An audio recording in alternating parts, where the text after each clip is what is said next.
Okay.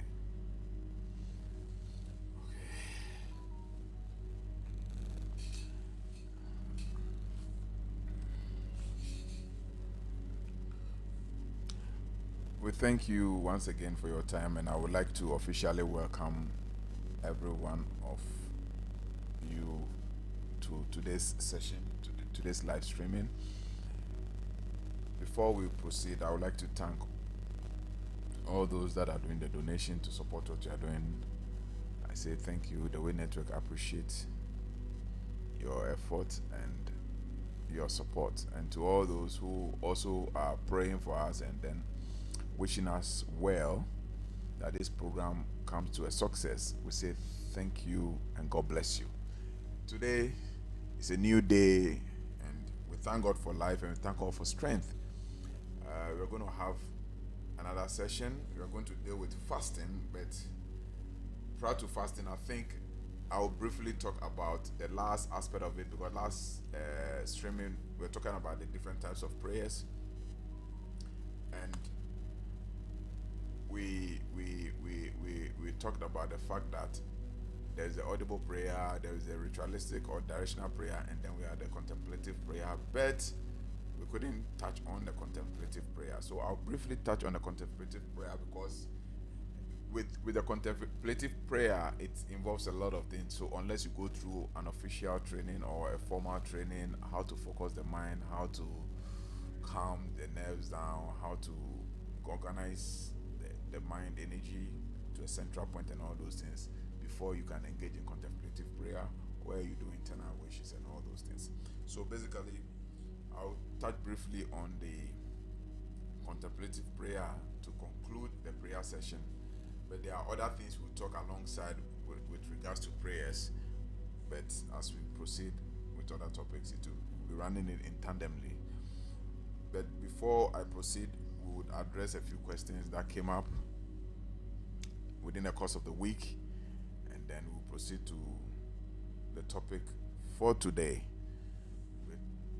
We want to ask the divine intelligence, creator, and all the light beings in the higher dimensions, that through the entities and the beings within the universe, to guide and to protect and to lead us, to empower us, and to transmit what knowledge that they deem fit for our world, to help elevate our earth consciousness for the collective good of all existence. We pray for their guidance, we pray for their intuition, and we pray for knowledge. This we ask. Amen. Yeah, so we're going to take our question quickly, and then we come back to today's session.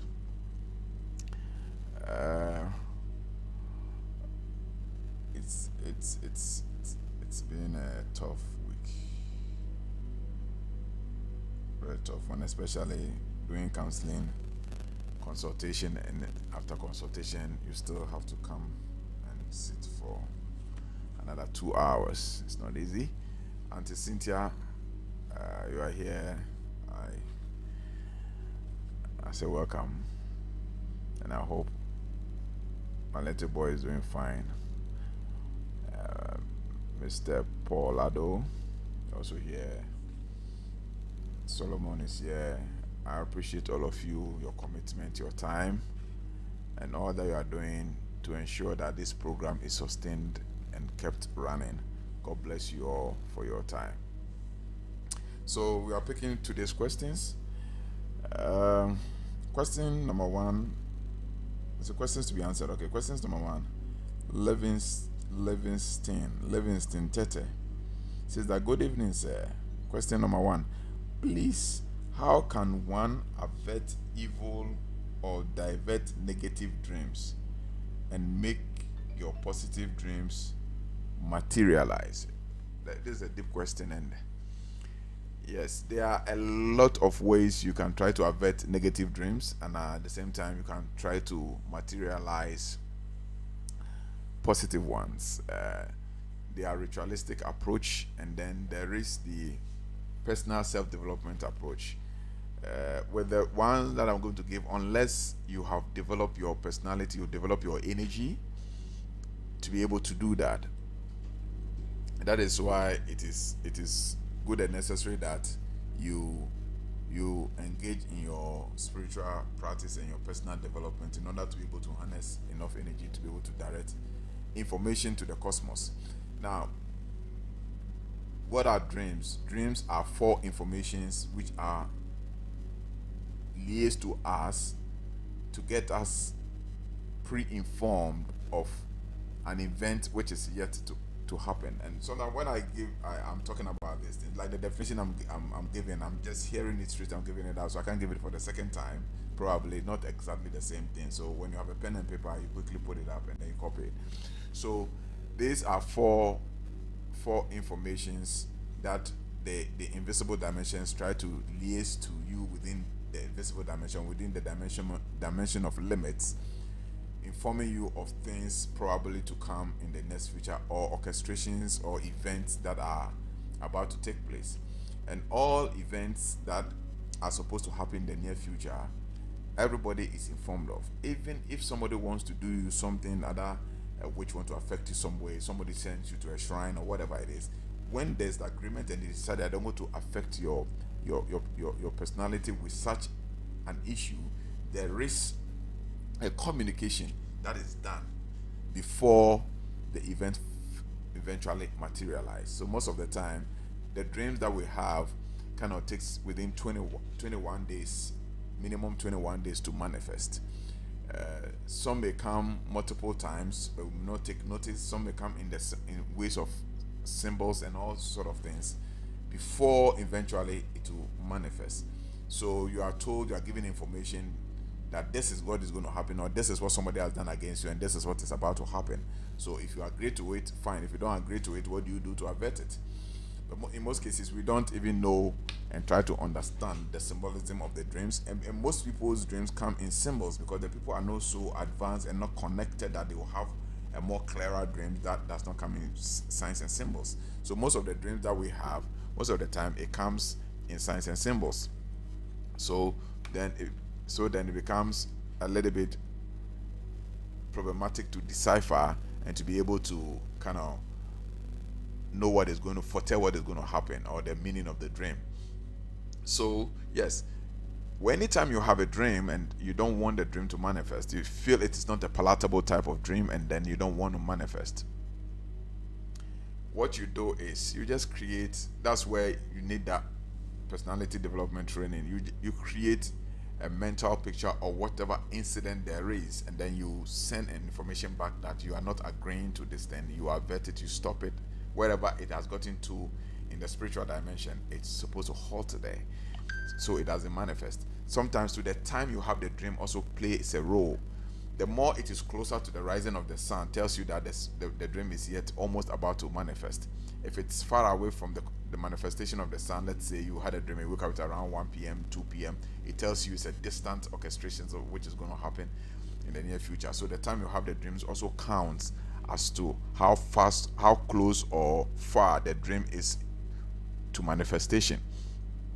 So basically what you do is, for instance, if I have a dream that somebody is going to get sick, okay, maybe somebody I know, a friend I know is going to get sick, okay, and I don't want it and I feel it's a bad dream, what I do is that I visualize that friend picture, or I visualize that friend's name, his face, his name, and then through the consciousness, I send information to rebut or to negate that influence which is coming. So what it does that it was revealed to my consciousness through my subconsciousness. So now through the same consciousness, I have to send information back to them that no, I'm not agreeing to this arrangement or this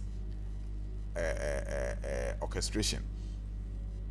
So you can either mentally say it that no, maybe Mr. OP, you are whole, you are cured, you are healed, you are complete.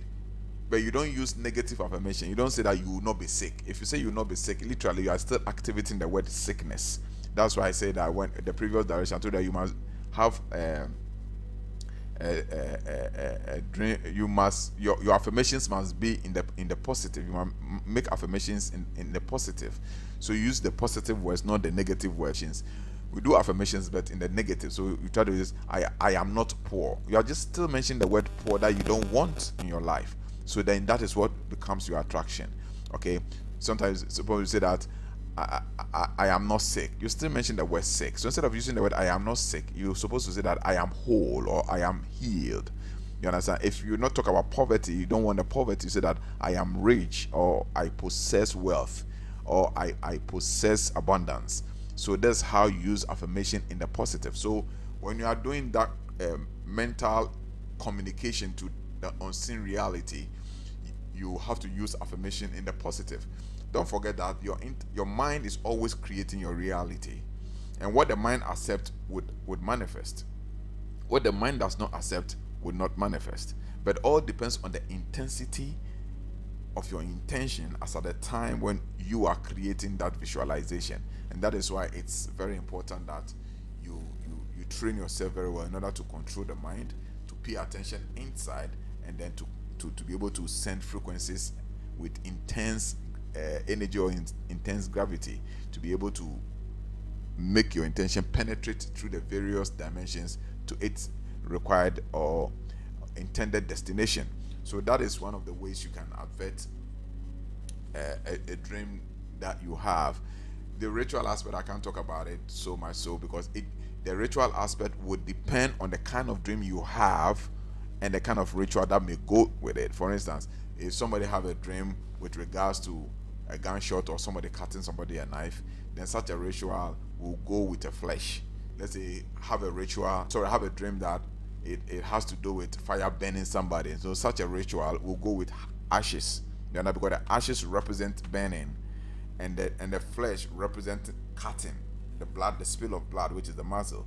So it depends. There are so many rituals for so many dream revelations. So it depends on what the dream is and what the dream may stand for, and then what you have to. So the ritual aspect of it, I can't talk about it because it is enormous. So depending on the dream and the context of the dream will determine what kind of rituals you have to do. But on the other side of it, which is a general way you have to go about it, is anytime you have a dream and you don't want the dream, you feel it's not what you want, if it's about yourself or if it's about somebody, you just have to create a mental energy and then reverse it through positive affirmations or affirmation in the positive with regards to the dream, and then you reverse it back, and it works wonderfully. And that depends on your ability that you have trained yourself to be able to concentrate the mind and galvanize the thought energy to send frequencies and transmissions. Because know that everything that is happening in your world is your own creation, manifestations of your own mind realities. When you think of fear, you become fearful. If you think of joyous, you become happy. If you think of sadness, you become sad. If you hear a bad news, you become sad. The same bad news you heard that made you sad, you hear the same opposite news to that bad news, and then obviously your sadness will go and you become happy. For instance, somebody calls you that somebody you know you love so much is dead. It just got into an accident. You go into the automatically, once the mind hears it and creates a reality of it, you go into the sad mood, because the mind would then issue instructions to the body to create certain hormones, and this hormones puts you in the bad mood. But within the course of the time, whilst you're in the bad mood and maybe you are weeping or something, the same person calls by and says, "Oh, sorry, I'm very sorry about it. It is not your person, but the name looks similar, but it's rather another friend's relative." Instantly, you get the same news within the same time frame, and your mind creates a different reality. Your mood will change and you become happy again. You understand? So your mind is creating your reality all the time. So we must learn how to utilize the mind. That is why I advocate that people should learn to develop their personality so that they can have control over all these areas. Otherwise, you become a bit so that people have some small dream, cockroach come and pass around, they'll be chasing for a pastor, be chasing for a spiritual person. Somebody is sitting down and then he sees that the dog is chasing him in a dream, then he'll be chasing after pastors, chasing, bathing, all sort of things and all. But the mind can create a whole lot of reality and can avert so many things. So yes, simply put, that's it. But when it comes to the issues of dreams, it's huge. So we need to really take time and go into it and how you can. But all boils down to your personal development and your spiritual awakening. It's easy to deal with some of these things. Now, when you want the things to come into fruition, just like I say, if you don't want it, the way you go about it. If you want it, you use the other way around. The other way to the third one too is the early morning sun before 7 o'clock. When the sun appears, you can visualize, look at the sun, and then visualize whoever you had a dream about, or whatever dream you had, and then what you want to send back to the universe. You visualize it in the sun, and you write, you create a visual image in the sun, and then you profess it in the sun. You see it manifest in the sun, then also can avert it. The reason being that most of the time, everything that comes into manifestation comes with the energy of the sun. Everything that comes into manifestation comes with the energy of the sun. So if anything has to be stopped, it will be stopped before the sun gives out its full energy. Everything, including creation, everything comes with the manifestation. That's what the Bible said, let there be light, and there was light. And light reveals what has been hidden in darkness. So dreams are concepts in darkness, awaiting the light for manifestation. So if there's anything you have to do, you have to do it before the full manifestation of the sun's energy. Otherwise, it will be too late. And as I told you, depending on the time you had a dream, determines when and how close or far the dream is to manifestation. So you can use the sun technique too, by visualizing the person's name, writing the person's name in the sun, the early morning sun before 7 o'clock. Let's say 6:30 sun. You write the person's name, and then you write the wish that you want. You write it inside, then you send it back into the universe. It's also work wonderfully well. Second question is, please, is it advisable to put the oil in food and hope for healing mercies? To put oil in food and hope for healing mercies, if you ask me honestly speaking, you go to hospital for the first thing, because when you are sick, it's the disalignment of your body's energy, and everything's renewed. If you're not feeling well, the first thing to do is to go to the hospital and let a professional check you. It's all these things has happened so many times, and a lot of people have ignorantly lost their lives, all hoping for spiritual redemption in terms of healing. But everything that is happening on the physical side is also happening on the spiritual side. We know that. So you have to balance it. So whilst you are doing your spiritual exercise to combat your sickness, you must also seek for medical attention, and that is why they are there. So I would advise you go for medical examination to at least ascertain that what is happening to you has nothing to do with physical activity. So myself, last 3 days I was full, so I wasn't feeling too. I woke up, I was fine, I was going about my day. Then later on I realized I wasn't feeling too good in my body, and so quickly I told my wife I need to go to hospital and run some labs. That's what you have to do. You see, your human body, and the body is always attracting different types of energy, and the energy then eventually have a toll on the physical body. Then it results in a different thing. I when they did lab, they said I'm fine, and it's all just tiredness and stress. So yes, so that is what it is. So if you are not feeling well, the first thing you have to do is to seek for a medical professional attention to be able to address the issue. If medically proves that everything is well and fine with you, then now you resort to these spiritual remedies. Now, whether you put oil in food would depend on what is happening to you, the cause of the sickness, and the antidote to the vibration of the sickness. Because if it's not physical, then it is spiritual. If it is spiritual, then what is the cause to that activity or to that sickness? And then you will find an antidote that will negate or neutralize that energy which is causing that manifestation. That then, when after affecting your etheric body, it then your physical body then resonates and expresses that state of emotional energy discord in your magnetic field. So I will not say you put oil in food is going to give you healing. There's no guarantee for that. The guarantee is that you should be able to have the antidote to the particular energy, because every energy has its antidote. So you should be able to identify the antidote to the particular energy which is causing that friction or that discord in your energy field, and then apply that antidote. Then it's going to work. So sometimes it may not be oil, it may be just a spiritual bath that you take, or sometimes it may not be a spiritual bath that you take. Sometimes it may be an infusion that you do to, and so many things. So it could be a concoction or whatever, and it could be oil too, it could be a balm, it could be so many things. So you have to know what actually is causing the problem, and then find the antidote to that.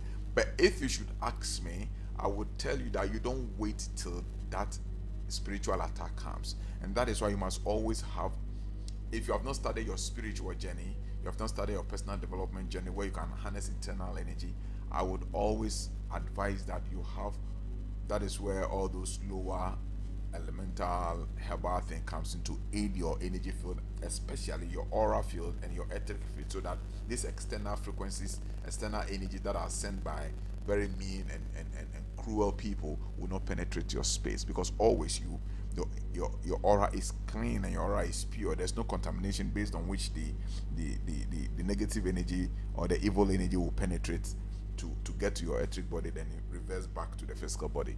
So that is why it's always advisable. So one of the things I do most is when people who are embarking on, let's say, spiritual journey, who are close to me, who come around and all those things, I prepare holy waters and I prepare spiritual soap for them to be bathing consistently. And it's something my children and people that are close to me. But yesterday, this morning, I was even quarreling with Abraham that holy water that we did just yesterday, it is finished, and me that I did this thing.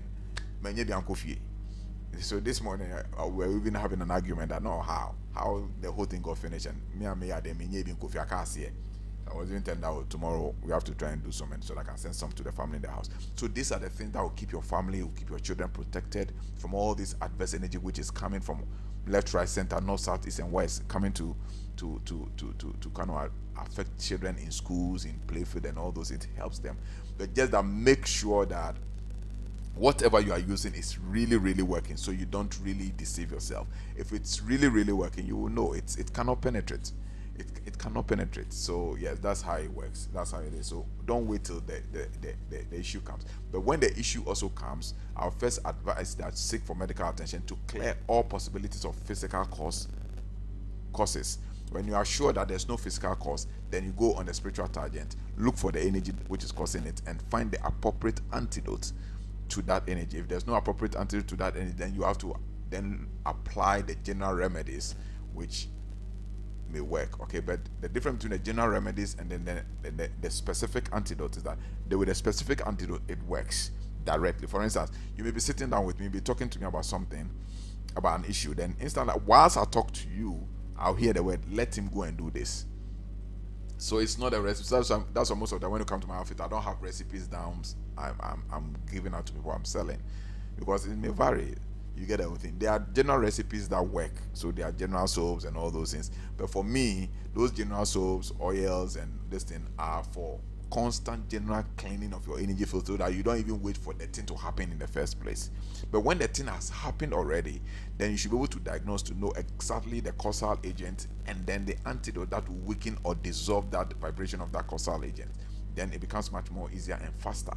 But if not so, then you would have to apply the general remedies, and then you have to be prayerful and be very meditative to avert all this. You are a human being living in a very cruel world with a lot of cause energies all around us. Each and every day we go to town, we go to the horses and buses for the day, we attract different energies, different vibrations from people and all those things, and this is affecting our energy field. And that is why you must find a way to always exert out this energy field, that cause energy from your system, how to cleanse your aura field, how to cleanse your energy field.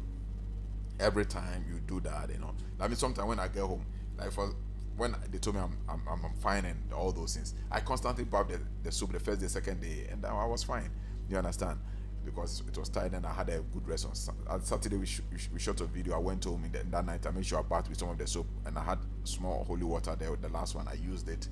Then Sunday, I do what I want to do. I slept very well, and I wake up in the afternoon around 2 p.m. and I was excellently fine. That Sunday evening, I was able to have the online classes with the people I'm having the online class with. So that's how you do it. So you don't wait till you become so exhausted and that is why you also must learn to develop your own self, because you cannot always depend on people. It is the honest lie on you to be self-reliant and self-dependent. What if when you call the person you don't see the person, or you call the person is traveled, you can't reach out the person, and then something is happening to you? What do? So that's why it's very necessary. I advocate that stop chasing after all these things and learn them yourself. Whilst you are learning, you can pursue them and then to sustain yourself whilst you are learning.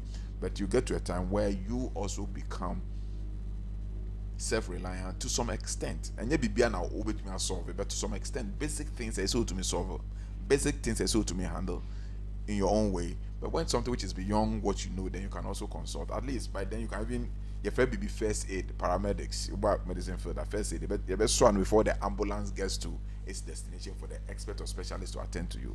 So please,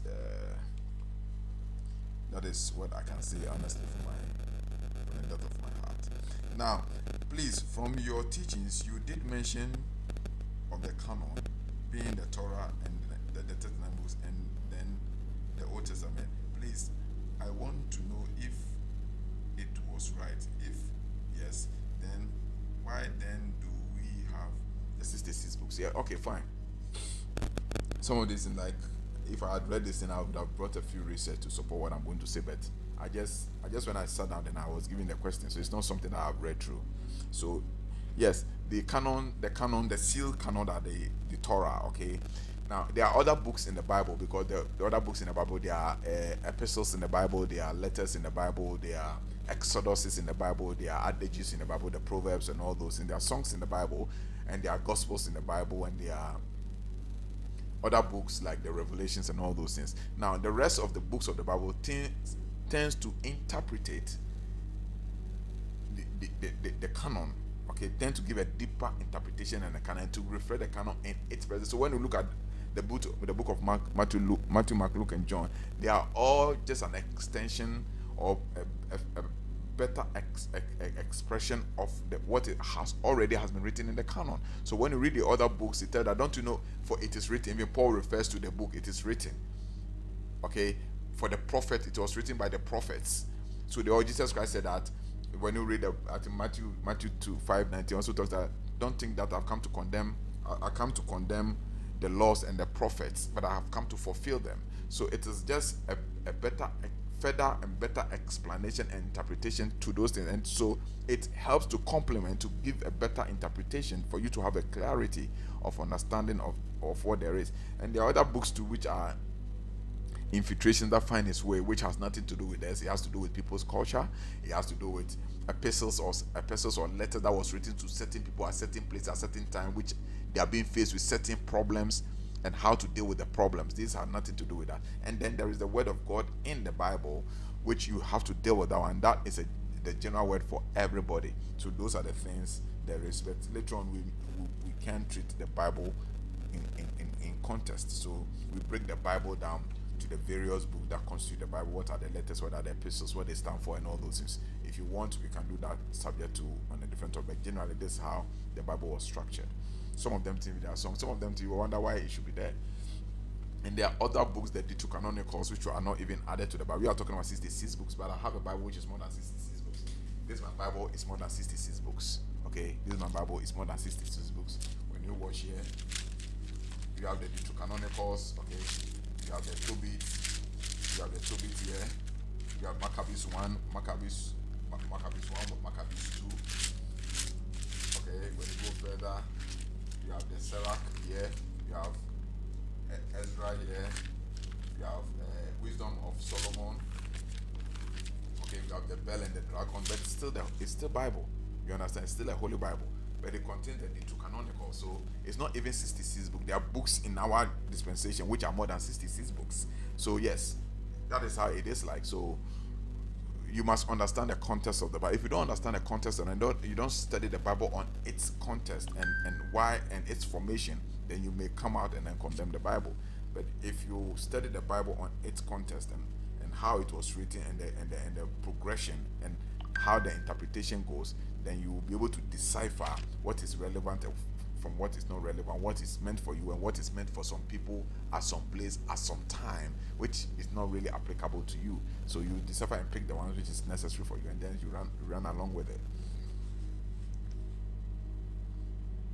Okay, the last one says that, please, you said the Bible is a book which comprises with the word of God, but it's not the word of God. Kindly elaborate a little on that for me. Okay, as I've said, the Bible contains the word of God, but the entire Bible is not the whole word of God. What I'm trying to say is that the Bible, as you say it, there are other books I've explained. The other book that constituted that is part of the constitution of the Bible. So the word of God is in the Bible. So you can read some places, and God said to Moses, and God said to Abraham, and God said to Isaac. These are words of God coming from that divine essence that they perceive it as the creator, which of course those words are good for human emulation. We say that for it shall be observed for all generations to come. That is there. And then we have adages, like when we read the book of Proverbs, these are words of wisdom from Solomon. These are adages, okay? Also, which is good because it sometimes it tells you, it gives you wisdom on living and how to do certain things, and it helps you navigate through the certain excuse my language, decisions which are not prudent, but to the earthly man it is prudent, to the carnal man it is prudent. And then we have the songs which are there, and then we have the epistles which are letters which are there. Okay, we have the gospels. Okay, even with the gospels, Matthew, Mark, Luke, and John. Okay, Matthew, Mark, and John form the real gospel. Luke wasn't part of the real team that had a personal relationship, so he was like a researcher who came and they wanted to find about Jesus Christ, so, and the mission that came out of it. So he was in doubt of all this thing they were saying, and he's like a professor, a researcher. So he went to to all the places that Jesus Christ went through and began asking people questions, and then interviewing people and all those things. Then he did his own compilation, and then that book also was added. That's why sometimes there's a little bit of minor discrepancies, which really doesn't matter. Then we have the book of Paul, the Pauline Gospels, okay, which are there, Romans, Corinthians, and all those things which are there. Some of them were written by people of Corinth and all those things which are there. And then we have the Revelation that was written by John the Revelator, which is also there. And then we have the histories, okay, which are also there. We have the Exoduses, which are there. So all these things are a series of events that happen over a period of time, written by different people. So they put them together. So you have to understand, as I said, the Bible and be able to decipher what are the universal divine instructions. Because when you read them, we have universal laws or divine laws in this that governs our cosmos. For instance, thou shalt not steal. It's a divine law. It is not the Bible that is telling you that stealing is bad. Because when somebody steals your thing, you don't like it. So these are direct word of the divine that governs creation. When somebody sleeps with your wife, you wouldn't want it. So it says that thou shalt not commit adultery. You wouldn't want it. So why do you do it? Understand? Thou shalt not be covetous. When somebody covets your house, you won't want it. So, but these are what I'm saying. So these are divine laws. They are natural laws. They are not man-made or somebody's intentions or not. Whether you like it or not, it is something that if it wasn't written in the Bible and it wasn't inscribed anywhere, when somebody does it to you, you wouldn't want it, because these are laws which are divine that comes with us. So that's why I'm saying that we need to. It contains the word of God, so you must be able to decipher the word of God in it and then move with it. And I think all your argument to be put to rest. This is coming from. There's no name to it. Good evening, sir. Thank you. It was forwarded. It's a good evening, sir. Thank you so much for the selfless efforts to enlighten, guide, and direct us in our cosmic journey. I have a few questions.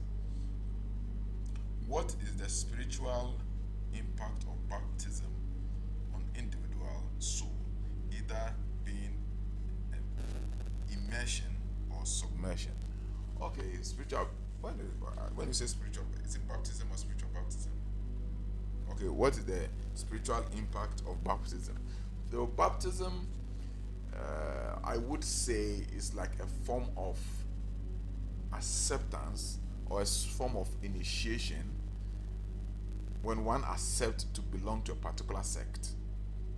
That is what baptism is. So once they baptize you, it's like you have now accepted, either by will or by guidance will, to belong and to be identified with a particular sect or a particular religion. So that is by way of baptism. So when, let's say, if you are baptized into Christianity, then is by will. You have accepted by will, either by personal will or by parental will, that you want to belong to the Christian religion. Then you'll be given a certificate to cover that. Then you become a legitimate member of that sect. But it does not reflect any spirituality. You understand? Now, the real baptism is what we call initiation. The true baptism is what we call initiation. Okay, so if it was done in the spiritual way, now it will not be a thing that connects you to a society or a religious group or a sect, but it is something that is going to connect you to the spiritual fraternity or the spiritual dimension. So if it is done by really a spiritual master who has gotten his connection, it's not just mere immersion, okay, but that physical immersion into water is the physical symbolism of what is happening transcendentally. You understand? So for people to see that you have gotten a spiritual connection to a spiritual reality, they have to do something physical to represent or to be symbolic of that non-physical activity which is going on. But most of the baptism we do is merely a physical activity, and it has no spiritual connection. And that is why people go into that baptism and then come back and still go back to their old ways of doing things.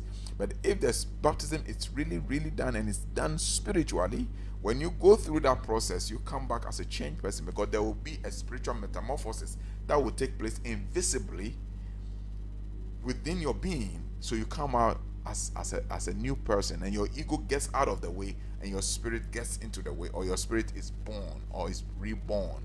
And that's what we call being born again. So that's why Jesus said that for that which is born of water is water, and that which is born of spirit is spirit. John chapter 3 verse 3 to 6. So that which is born of water is water, and that which is born of spirit is spirit, and that which is born of flesh is flesh. So the real spiritual baptism has to be the baptism of the spirit, which is in another word called initiation, having your connection to your spirit source or your spiritual source or your creator. That is what it is. But the rest, most of the rest that they do, most of them is just regular physical activity to represent a belonging to a society. Yeah, so if it is done well with a spiritual vibration, then it has a spiritual connotation to it. But if it's the regular thing you are doing in the church level and all those things, then there's not much to talk about. Any recommendation for a diet on a child from 6 months? So that one we can address that one later on. Recommendation for a diet for a child from 6 months to 1 year. There are a lot of diets, so I can really talk about that later on if you want a much more detailed this thing. You get close. I think one guy called me and I told him to send some information so that I can give him, but I've been so busy I've not been able to get to him. Okay, so thank you very much. These are the questions that we had over the week. So we have addressed it. If there's any further questions or further clarities that we need, you can let me know. Abraham, when it's 1 hour, you let me know. So you there's other questions you want, you can put it on board. And yes, those who want to join our local platform, you can join the local platform, and then through sending HMK to the number on screen 0243732861 for you to be added to the group. I know a few people have sent them, but we are putting them together so that when we reach a reasonable number of people, we just work on it once. So we don't want to send 2-3 people send it. We have to go send it 2-3 people send it. It's a little bit bothered because there's so much to be done. There's so much to be done. So yes, if you want, you send HMK to HMK. Simply means hidden mystical knowledge. It's nothing. It's just an abbreviation of what you are doing, so that it will tell us what exactly you want, so that we know where to place it, because we have different platforms. We have those who have been initiated. We have the initiates platform, which are there. We have those who are learning, personal development platform, and all those things. And then we have this. So if you send, we will know exactly where you're looking for. Then we can put you in there. Now, for those who also want to donate to support what you are doing, your donation is helping and keeping us going. You can donate any amount to support us.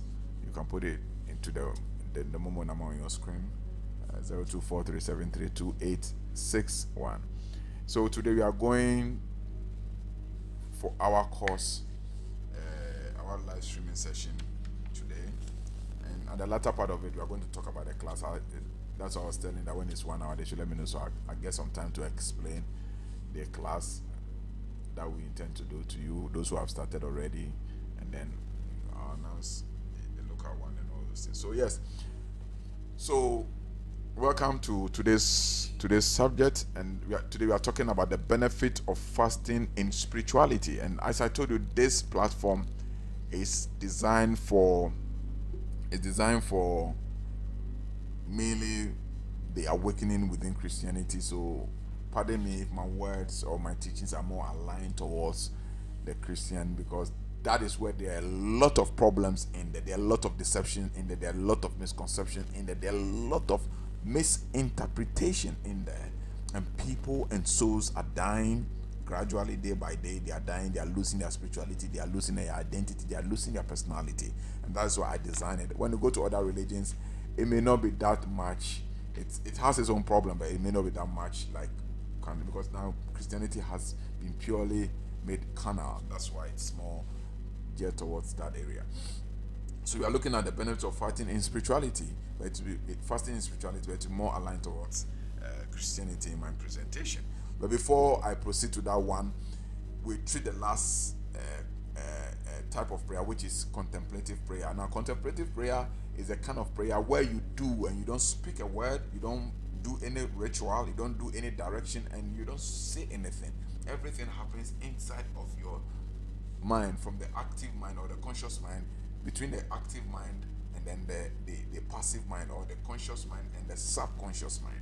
That is where this whole thing is transpired. So for instance, you can sit down and you want to pick an information, or you want to send telepathic information to somebody, you want to place a request somewhere, you just sit down, close your eyes, and you do everything inside.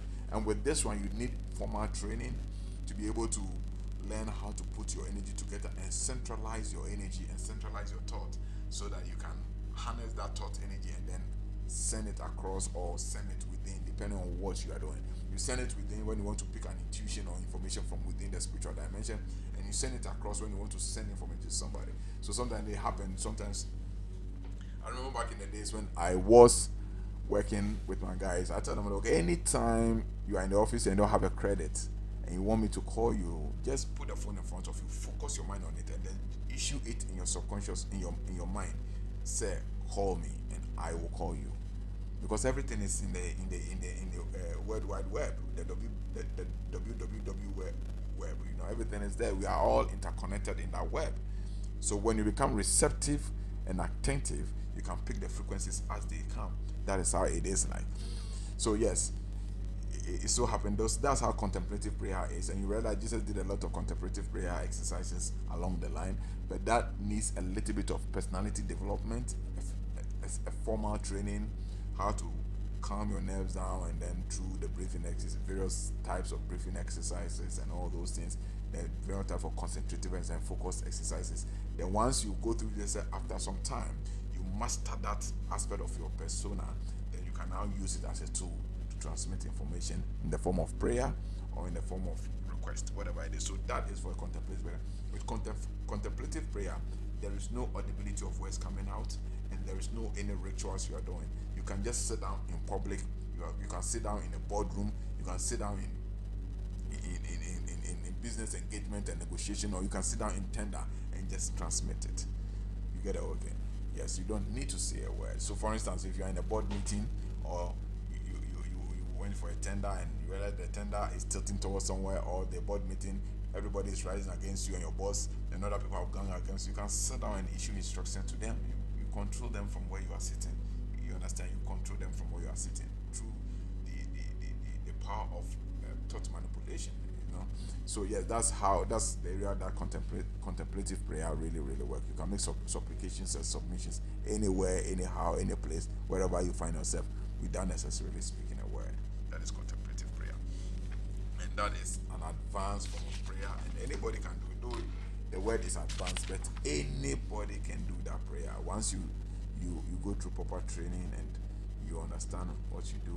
It works. Sometimes maybe somebody called me and say, oh, my son is not feeling well, and all those things. You send a person energy through the thought. You understand? Yes. So it happens. So That is what the contemplative prayer is about. Today we are talking about fasting and the benefits of fasting. So we are going to take what is fasting. We cannot finish everything today, so we are going to touch on it here and there, and then we may end up talking about the benefits of fasting tomorrow. But let us see what is fasting, and then we'll continue with this. Yes, this is my own explanation for fasting. You can check other definition for fasting in the Bible. Literally, to stay away from something that you desire. That's what other dictionary says. To stay away from something that you desire for a certain period of time. Or they say that to stay away from food and all those things. So there are different definitions and different ways of fasting. Somebody talk about self-denial and all those things. But this is how I understand fasting from my own practical point of view and my observation. I put fasting to be that fasting is the sense sacrifice. Fasting is literally sacrificing your senses. Fasting has nothing to do with the spiritual dimension, but it all has to do with your senses. Because all this one we treat about senses already. So now you understand why I was spending a lot of time treating about senses, the intellect, emotion, and all those things. Because everything boils down to those areas.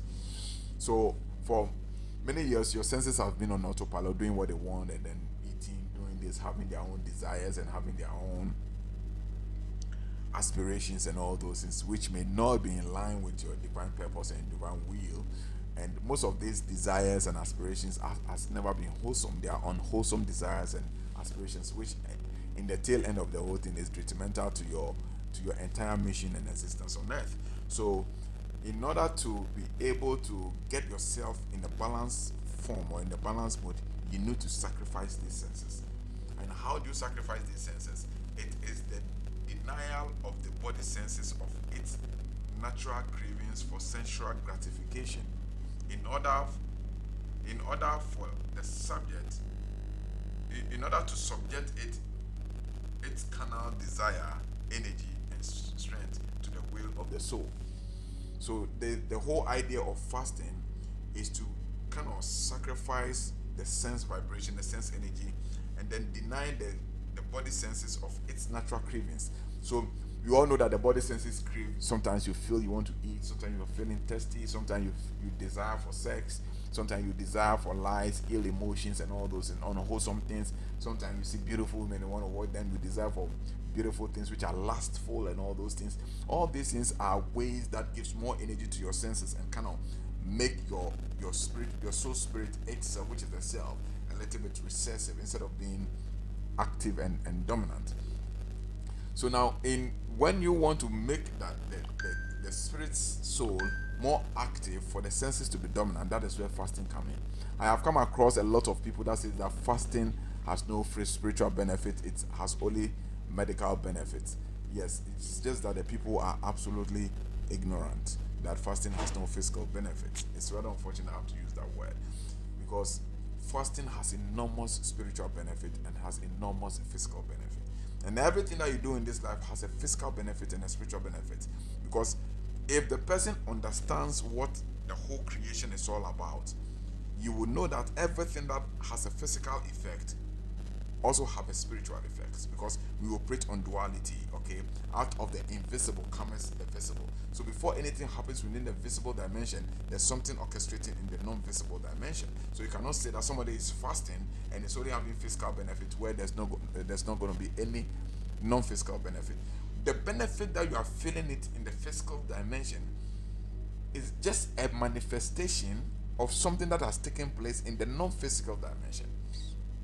So if you fast and you feel stronger and you feel healthier, it's because your fast at the non-physical level has dealt with certain energies that is making you feel weak and fatigued. Because what makes you feel weak and fatigued are certain form of energies which are ill energy that makes your body imbalanced and not at ease. Then physically we say I'm fatigued, or I am sick, or I am weak. So then if you can go inside,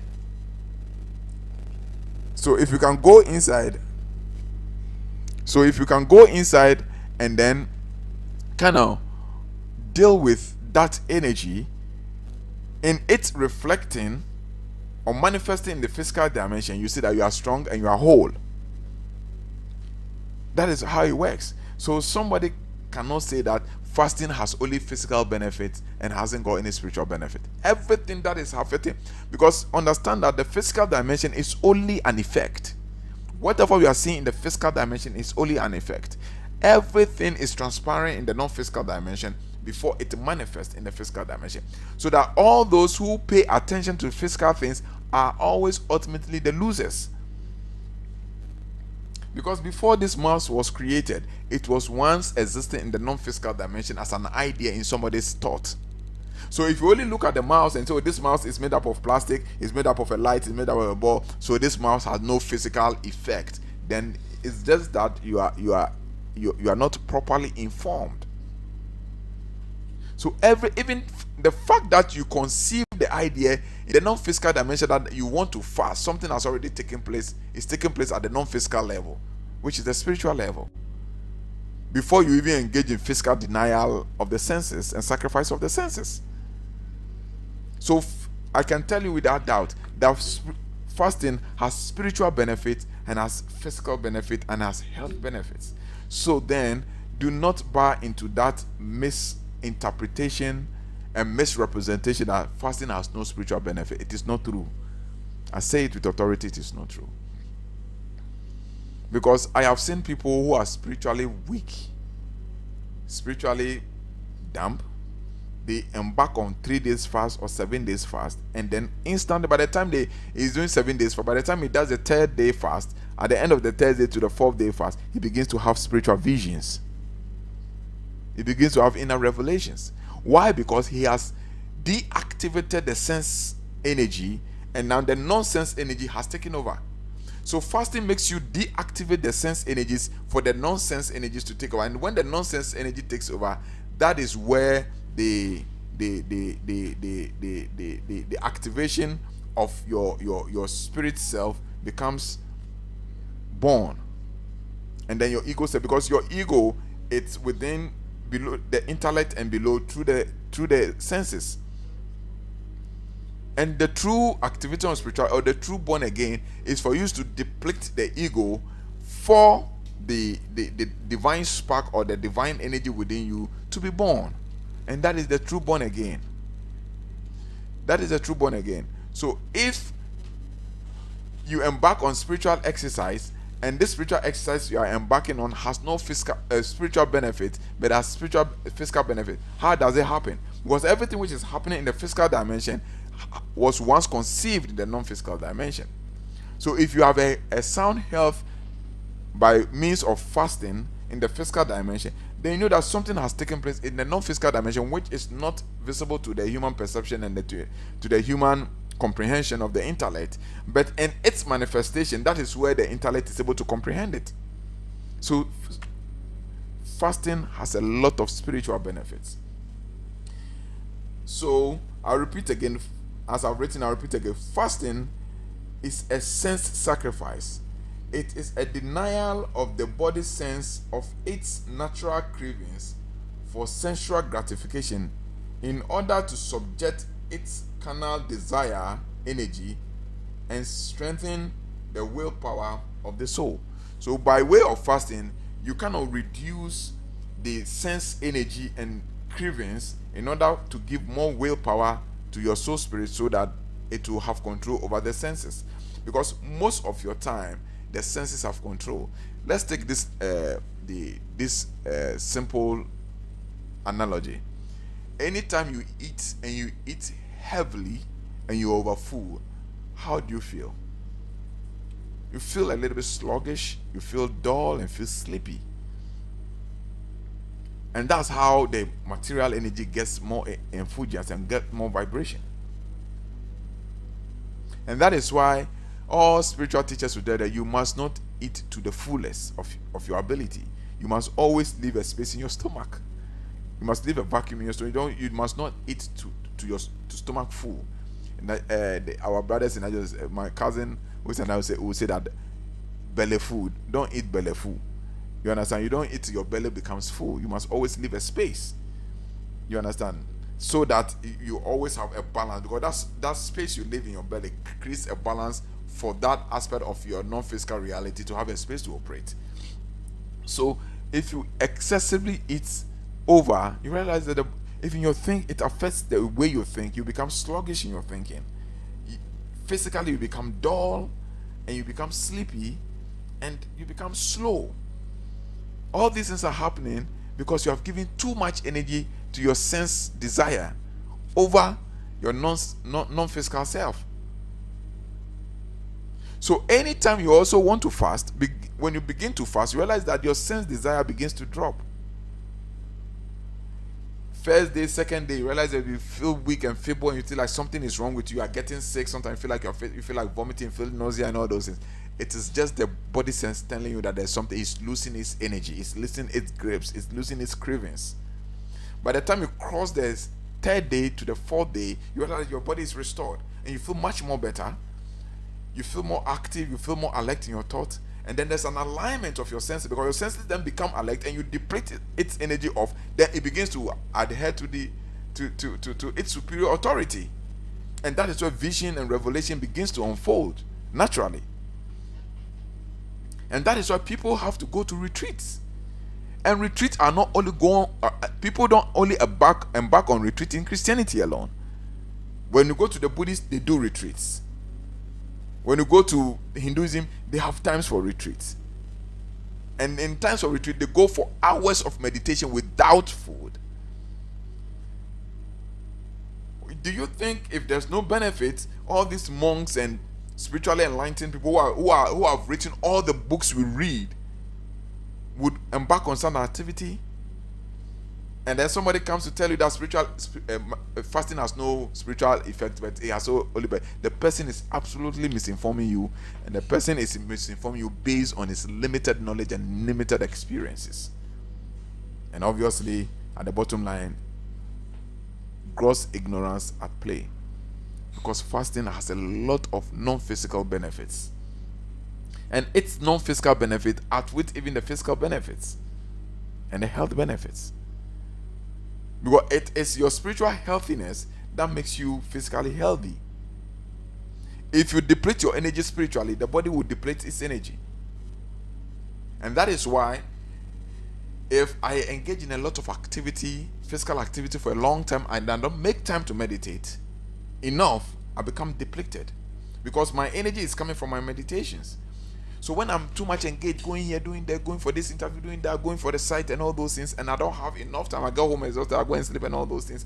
After some time, I read that my body begins to shut down.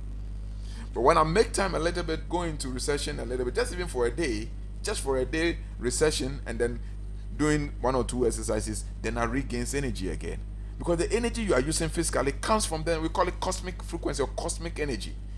It comes from the cosmos. It doesn't come from your physical self. And this is where we have all been misinformed and miseducated. Nothing that you need in the physical dimension comes from the physical dimension. It all comes from the non-physical dimension. That is why even when you put a seed in the soil, the seed must rot before the plant comes, because the seed must first go into that non-physical existence, which is its original abode, to harness energy to be able to sprout out. Because everything comes from the non-physical dimension before it comes to the physical reality. And that is why one needs to fast. And when you fast, it makes you grow spiritually faster. And when you limit the amount of food you eat, it makes you advance spiritually faster.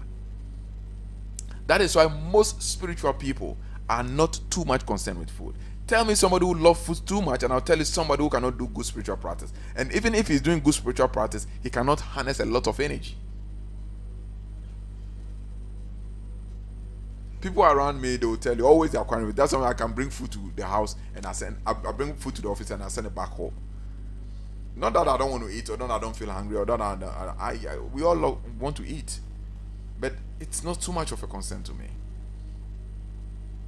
So most of the time when people visit me, and like my wife cook dinner or cook lunch or something, and we're about to, and we start talking about spirituality or start talking about God. In those days, my wife would tell her, please let us eat and finish eating, because this my husband, you started talking about God, the food business will be out of the scene. Because man shall not live by bread alone. That means that there are certain things that you don't need bread for them. that you use the word alone. That means you need bread, but not bread alone. So there's the aspect of the non-bread activity that you need as well. And that is where the real energy resonates. That's where the real you can tap into the real energy. So as any spiritual person that you truly want to advance, I don't know what others people are saying. I'm only telling you my experience. You may not buy into it. I may be wrong in your eyes, but in my experience, I'm never wrong. That you cannot tell me I'm wrong.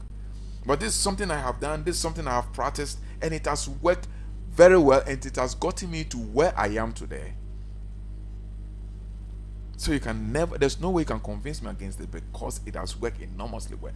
Look at somebody who like eating a lot, who does not fast, and is a good spiritual person. I can tell you on authority, with all knowledge, that if the person had added fasting to it, would have been twice higher than the level he has attained spiritually.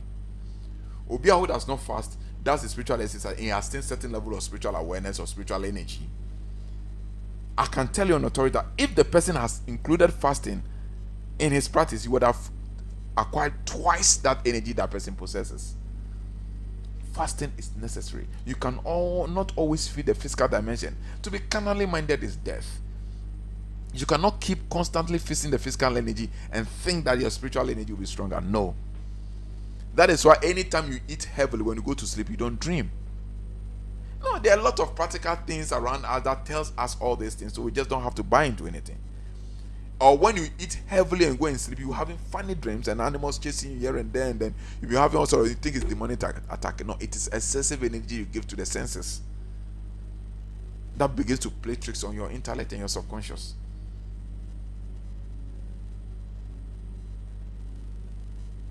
So it is necessary for man to fast.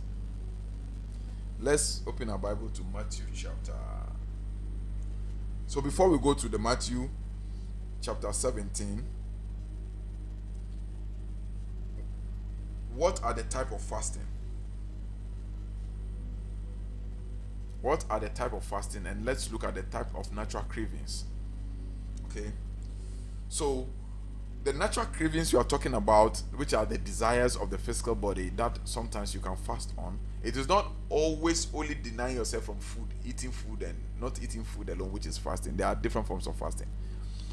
You can stay off sex for a period of time, celibacy, and it's a type of fast. I practiced celibacy for some time, for many years. You understand? Stay off sex for many years, just to harness your internal energy, because sex frequency and sex energy is very powerful. You understand? But now our world has gone beyond sex energy, the power of the sex frequency, but it's very, very powerful. And when you go to other religions that practice tantrum sex and all those things, they can use the sex energy to do a lot of requests and all those things. It's there, but we've gone past that age and that age and dimension. Okay, so when you stay off sex, what we call celibacy, your energy that looks downward, because anytime you engage in sexual activity, what happens is that the ecstasy is turned downwards. Instead of the ecstasy climbing to your mind, the ecstasy comes down to your root.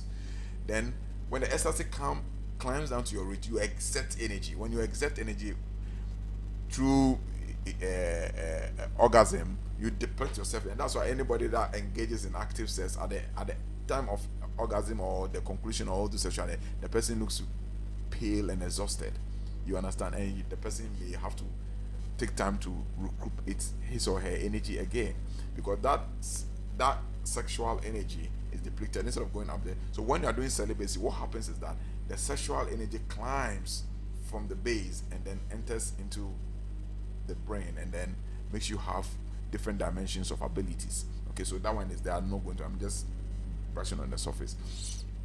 So fasting is not necessarily only staying away from food, but the natural cravings, one of them is sexual desires. Okay, so you can fast on that level of denying the sensual cravings or sensual desire for sex, to stay off sex for a period of time when you are doing your spiritual. Then that is why when you are doing fasting and prayers, or the Ramadans are doing for that period, you are not supposed to engage in sexual activity and all those things, because it's another type of fast. Then we have staying away from all kinds of food, those cravings for food, or in all kinds of foods. When you stay away from it, you are staying away from the cravings of the sense organs. Then drinks of all kinds, including water. Okay, So we come to that. There are different fasts where you can drink water, you have fluid fast and all those, and you come to that and why you need to do those ones, when you are supposed to do it, and who is supposed to do that. And then we have sense attractions, okay? Sense attraction, or in the other way, sense distractions, or they're all natural cravings. For instance, unwholesome thoughts. You sit down, you'll be having unwholesome thoughts, having weird thoughts, very ungodly thoughts. You understand? It's sense cravings. You understand? Because it's the sense of thought which you are craving for it. Then we have unwholesome emotions. You are sitting down, you see somebody's wife. You're sitting down, you're having somebody's wife, and you desire about somebody's wife, or you desire about somebody's property, you desire after somebody's car. These are all unwholesome things that are not yours, and you're having the emotions to have it. These are all unwholesome thoughts, and then they are all cravings that is coming from the subtle dimension, which is not really tangible, but at the non-tangible dimension, they are all cravings that you should be able to work at it and then subject it. And then unwholesome actions or deeds, okay, things you do, because purity comes in thought, in words, and in deeds. You understand? In thought, in words, and in deeds. So you should be able to fast in all those areas to deny the craving, the natural cravings in these areas, in order to put you in a well-shaped form, and then to be well aligned, to be able to tap into the cosmic frequency, for the cosmic energy to naturally flow without any obstruction or without any blockades. Okay, so these are the natural cravings that we have, that we need to work at it. And we work at these things. One of the ways we work at it is to fast. And that means to deny the senses of these cravings, to weaken that aspect of their senses. Now, when you do all these things, you fast, you stay away from sex for some time, stay away from food, you stay away from drinks, fluids of all kinds, you stay away from unwholesome thoughts, unwholesome emotions, unwholesome actions. When you do all these things, what is happening is that you are weakening your ego, because all the sense gratification makes you egoistic, and ego is the only thing that sits in the way or stands in the way of your spiritual unfoldment. And the essence of fasting is to break that ego. And that is why when people go for waiting for the first 2-3 days, 5 days, when they come from that waiting, you realize they look very humble and very peaceful and very calm. When somebody naturally comes from waiting, maybe goes to a brewery or something, go and wait for 7 days, 5 days, 6 days, 3 days, 1 hour, 21 days, whatever it is, when they come back, you realize they become calm, they become humane, they become very humble, they become very patient, and they really don't want to talk too much. They become less active, less emotional. But gradually, as they begin to eat and they begin to integrate to the natural carnal senses, then all those things begin to come back, and that is the ego is being activated. So at the time that they went for the fasting retreat and they stay off all those cravings of sensual gratifications, what was happening is that they were disabling their ego. They were weakening their ego. They were disintegrating their ego for the divine spark of the self and the soul to be born again, or to be born. And this is reborn again, because it's a psychological transition or transformation. That's why the Bible says, for be ye transformed by the renewal of your thinking. So when you go through that psychological metamorphosis and your ego is disintegrated, the divine self, or the soul, is born. When the soul is born, you realize that the attributes of the soul, which is humility, patience, forgiveness, unconditional love, calmness, respect to all life, begin to play out. Then it begins to unfold naturally.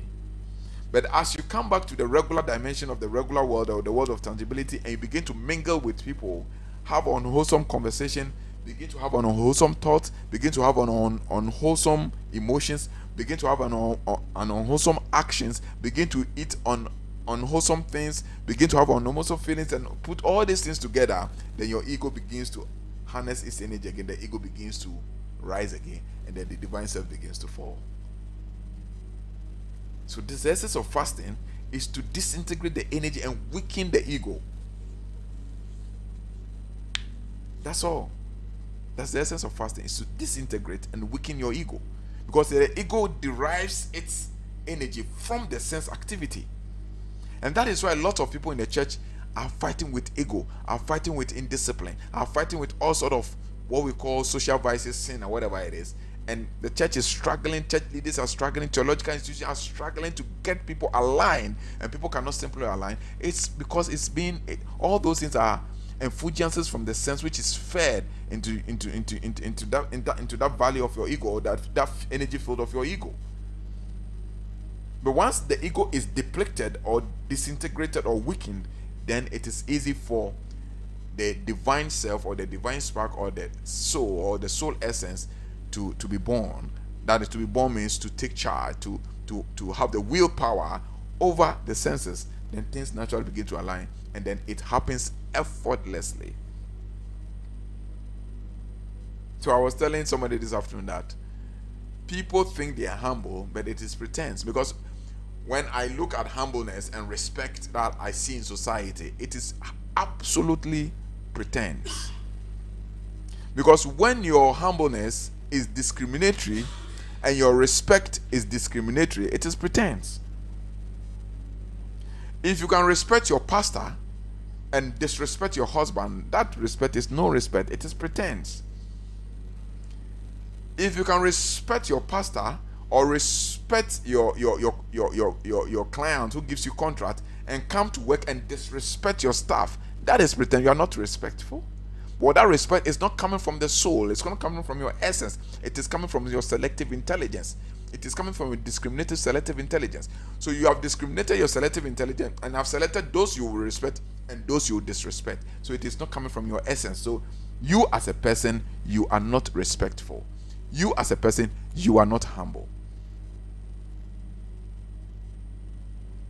And all these things can come into fruition when you're able to disintegrate and weaken your ego energy.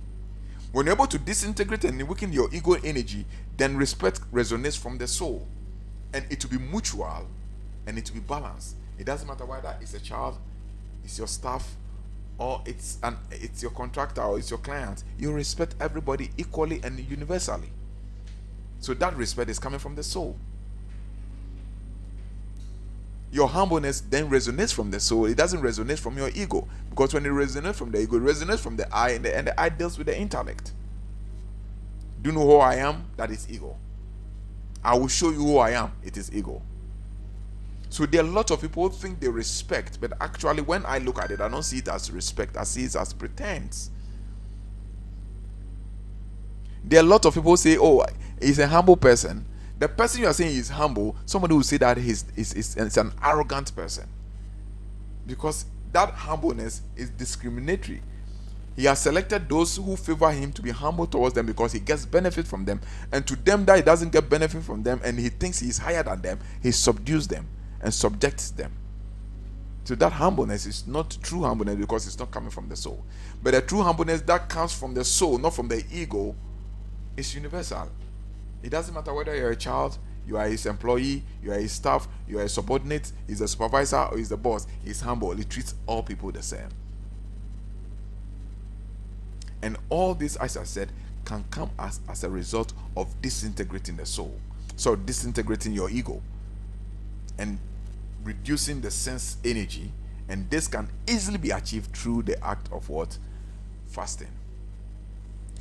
So then what is fasting? Now you know what fasting can do. So then what is fasting? We have three types of fasting. Or we have two major types of fasting. We have the spiritual fast. And then we have the non-spiritual fast. We have the spiritual fast and then we have the non-spiritual fast. Now the spiritual fast has two components. We have the general fast and we have the pure fast or the white fast. And the non-spiritual fast is a constitution of how we live our lives.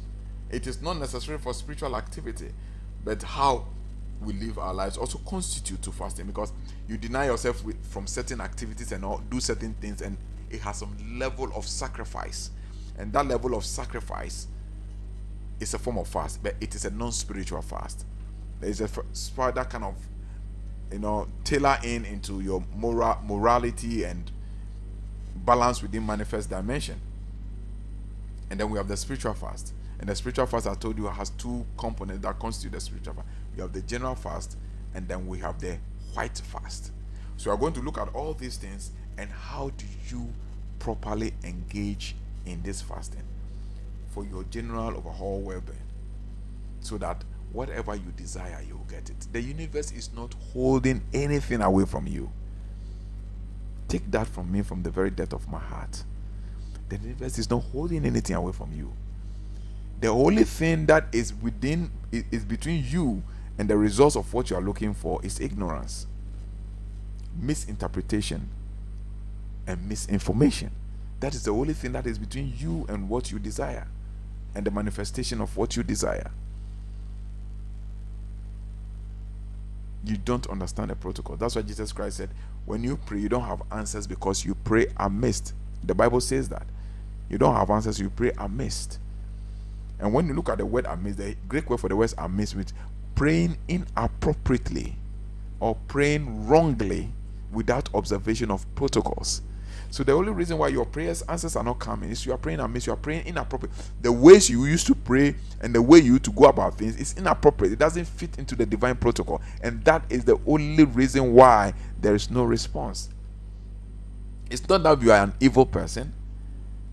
We all err. We are all human beings. To err is human, so every human err. So your error is not exceptional. Your erring is not exceptional. Everybody errs. Nobody is a saint on earth. Bible says, for there's none perfect under the sun. For we are all priests edging towards sainthood. I remember once a friend of mine told me, who is a spiritualist, but a Muslim, a clergy, and he told me, I went there and I said, bruh, and I said, the reason why my prayers is that's all because I commit sin. He say, hey, Minya Mankasa. Now, a day I will be friend of Bonia untumi ndano, obi ya papa na mano, ni nkofo asemo de breye. Na wo Fred we bone. A day I ya untumi ndano because why bone pa no, obi yes ade na papa de mano. And he mentioned a lot of people. You understand? So it's not about that. It's about recognizing. To everything there's cause and effect. If you sin, you get the consequence of sinning. And when you pray appropriately, you get the consequence. It doesn't really matter how you sin, so your prayers answers will not come. It's just fallacy misinterpretations to make excuses for not being able to teach you the right way to do things. So they will tell you that it's because you're a sinner, that's why God is not answering your prayer. It's not true. When you sin, you'll be punished. You get your consequences for sinning. And when you pray, you have the effect. The world operates on auto-suggestion. Everything is programmed. It's not true that because you sin, your answers are not coming. Then because you sin, you shouldn't wake up the following morning. You shouldn't have food to eat. That's why Bob Marley said, when the rain falls, it doesn't fall on one man's house. It falls on the house of the sinner, the good, the bad, and the ugly. Then the universe shouldn't provide us with air to breathe because we sinned. Because these are the priceless gifts, which is the highest treasure than anything you could desire in this material dimension. But irrespective of our sins, we still wake up to this priceless gift of breath and the priceless gift of life. And they tell you that because you sin, you want some money to pay your school fees, and that's why the money is not coming. It is not true. I tell you, it is not true. The only thing is that you don't understand the protocols. You are praying amiss, and they are unable to. They don't know how to take you through the process, and so you will have to be given excuse because you have fasted and prayed for many years. Because the way you fast is even wrong. The way you go about the breaking of the fasting is even wrong. The kind of things you eat is even wrong, and the kind of way you pray is even wrong. It's inappropriate. So answers are not coming. And for the pastor or the whatever imam or whatever it is to make excuse for not having the answers for 21 days fasting and all those things, they will tell you that it is because you are not living a holy life. Bible says something. It said the only people that never receives anything from God are the double-minded people, not the sinful people. I'm not the one saying it. If they don't want it, then you should take it out of the Bible. The Bible says that a double-minded person receives nothing from God. So that is what it is. So, because of other announcement I want to make, I want to draw the curtain for today's discussion or live streaming teaching session. We'll continue it on Wednesday. We'll tackle the types of fastings. I don't want to waste time on a lot of some of these things. We tackle the type of fastings and how to go about certain things, and then we'll go on it. Today we want to talk about another thing, which is, if you have any question regarding it, it's not completed. We have not completed the session yet, and I'm teaching all these things from a book I've written, which is yet to come out. It will come out very soon. Okay, so I get the extras from the book which I've written many years ago.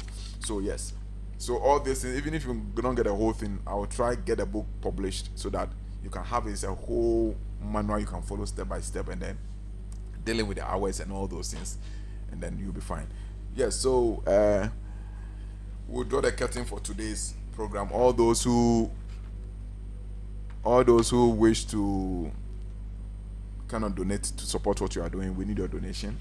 You can donate. If God has blessed you and has graced your palm with something, you can donate by the number, through the number on your screen, 0243732861. 0243732861.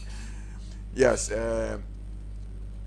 and to close the session, I want to talk about what you see on your screen. That is the Way Network Personal Development and Self-Realization Workshop, which I have started, and I've mentioned it a couple of times to people several months ago, but we're engaging on certain program. I've started with some people, most of them are outside. There are a few people in locally here, and we're seeing how it will work out to see the other loopholes and other things that we need to block in order to make it wholesome. And I think now it is well structured that we can deal with it.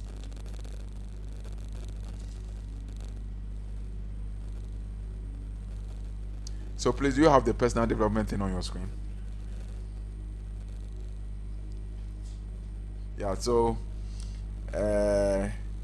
this is the personality development program we have set in place. Now it is open for the local, those, when I say local, I mean those people around in Ghana and maybe around Togo, Benin, all those, Liberia and all those things. Like those within Africa, it's now open for us. We can apply and then call in, but I just want to go through some of the things that the course seek to achieve at the end of the day. Yeah, so the model is divided into two models. You have model 1, and model 1 is divided into A and B. Model 1, A and B, but all attract the same fee. Model 1 has 1 fee and model 2 has 1 fee. So model 1 has A and B. What I'm saying is not on your screen, but this is the course which is on your screen. So model 1 has A and B, and then we have model 2. So what you do is that model 2 is not compulsory, but model 1 is compulsory, and then the third model has to do with your self-realization.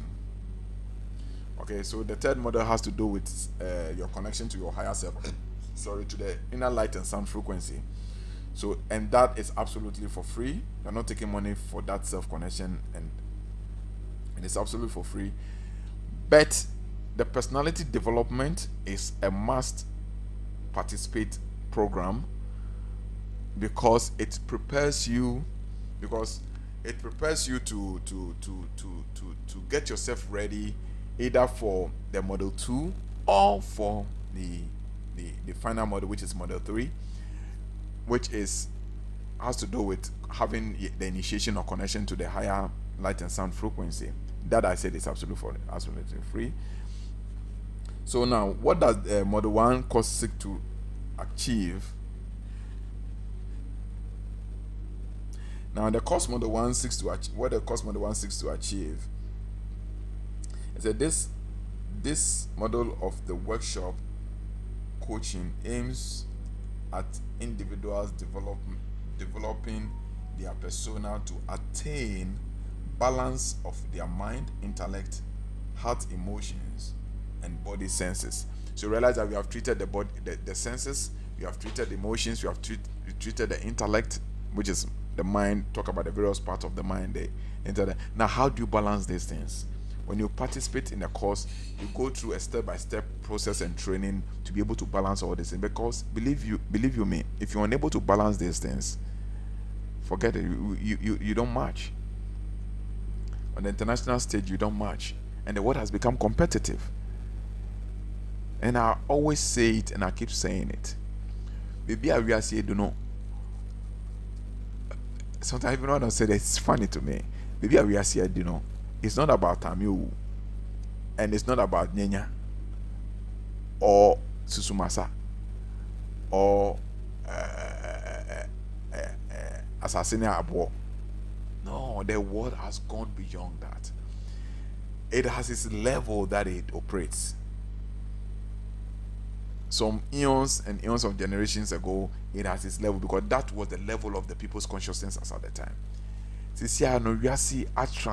We are in the golden age, and we are in the age of the intellect. That's what we call the information age, information technology age. We are the age of the intellect, age of mind.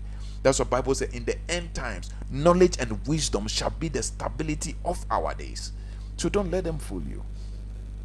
It is okay to bath Tamiowu. It is okay to bath Nyenya. It is okay to bath Susumasa. That is beautiful. It helps cleanse your aura, energy, and all those. But I'm telling you, it can never bring transformation to your life. It's a hard truth, but I have to tell you this. If they won't tell you, I will tell you this. It will never bring transformation to your life. Because the people are inventing the phones, the people are inventing the AIs, the chatbot and whatever it is, and you are using and all those things. They don't bath Tamiowu, they don't bath Nyenya, they don't bath Susumasa. They don't use those things.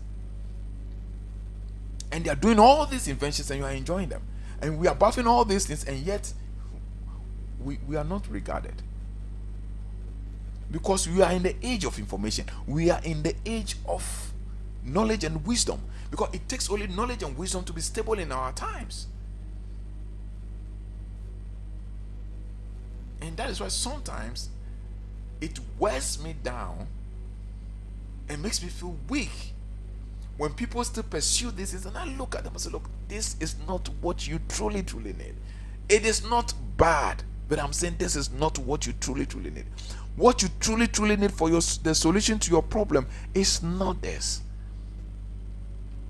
It only contributes to a very basic level. And that is why you do all these things, and still you realize that your problems are there. You engage in all these issues and all those things, and you are not content inside. You don't have control over anything. Because the solution to our world today in which we are in the golden age. And the golden age is the age of advancement in technology, in wisdom, and in information.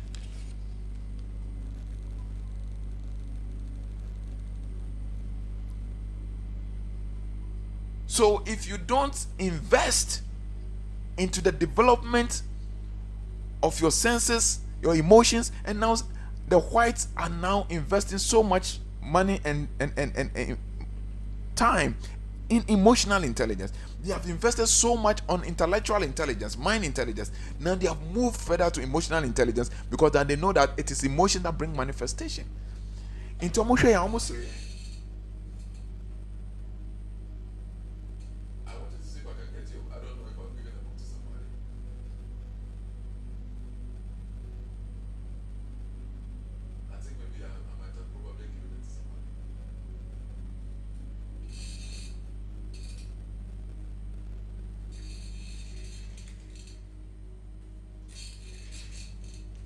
this book. This is where they have gotten to. They have gotten to the level they are investing into emotional intelligence. They've gone beyond IQ intelligence to emotional intelligence. Because they get to know that it is emotional intelligence that really matters. And when you read it down, you see they've written something there. At the red, white in the yellow in the red, it says that why it can matter more than IQ why it can matter more than IQ. So they are now investing, they are graduating, and all this. Yeah, it's good about the time you use and do all these things. It's good. I do for people, looking at the vibration when they make the person. I do these things for people when I want to clean people's aura. I want to clean people's energy field so that the people will have tranquil mind and clear mind to be able to penetrate. Then you do this to disintegrate all these energies around the person that the person accrue from outside. But what is going to bring change to your life has nothing to do with these things, because the truth, trust you me, the problems of this world, we've gone past this level. No, that's not the problems we are having. And that is why this course is designed in such a way that is going to help you develop that aspect of your personality.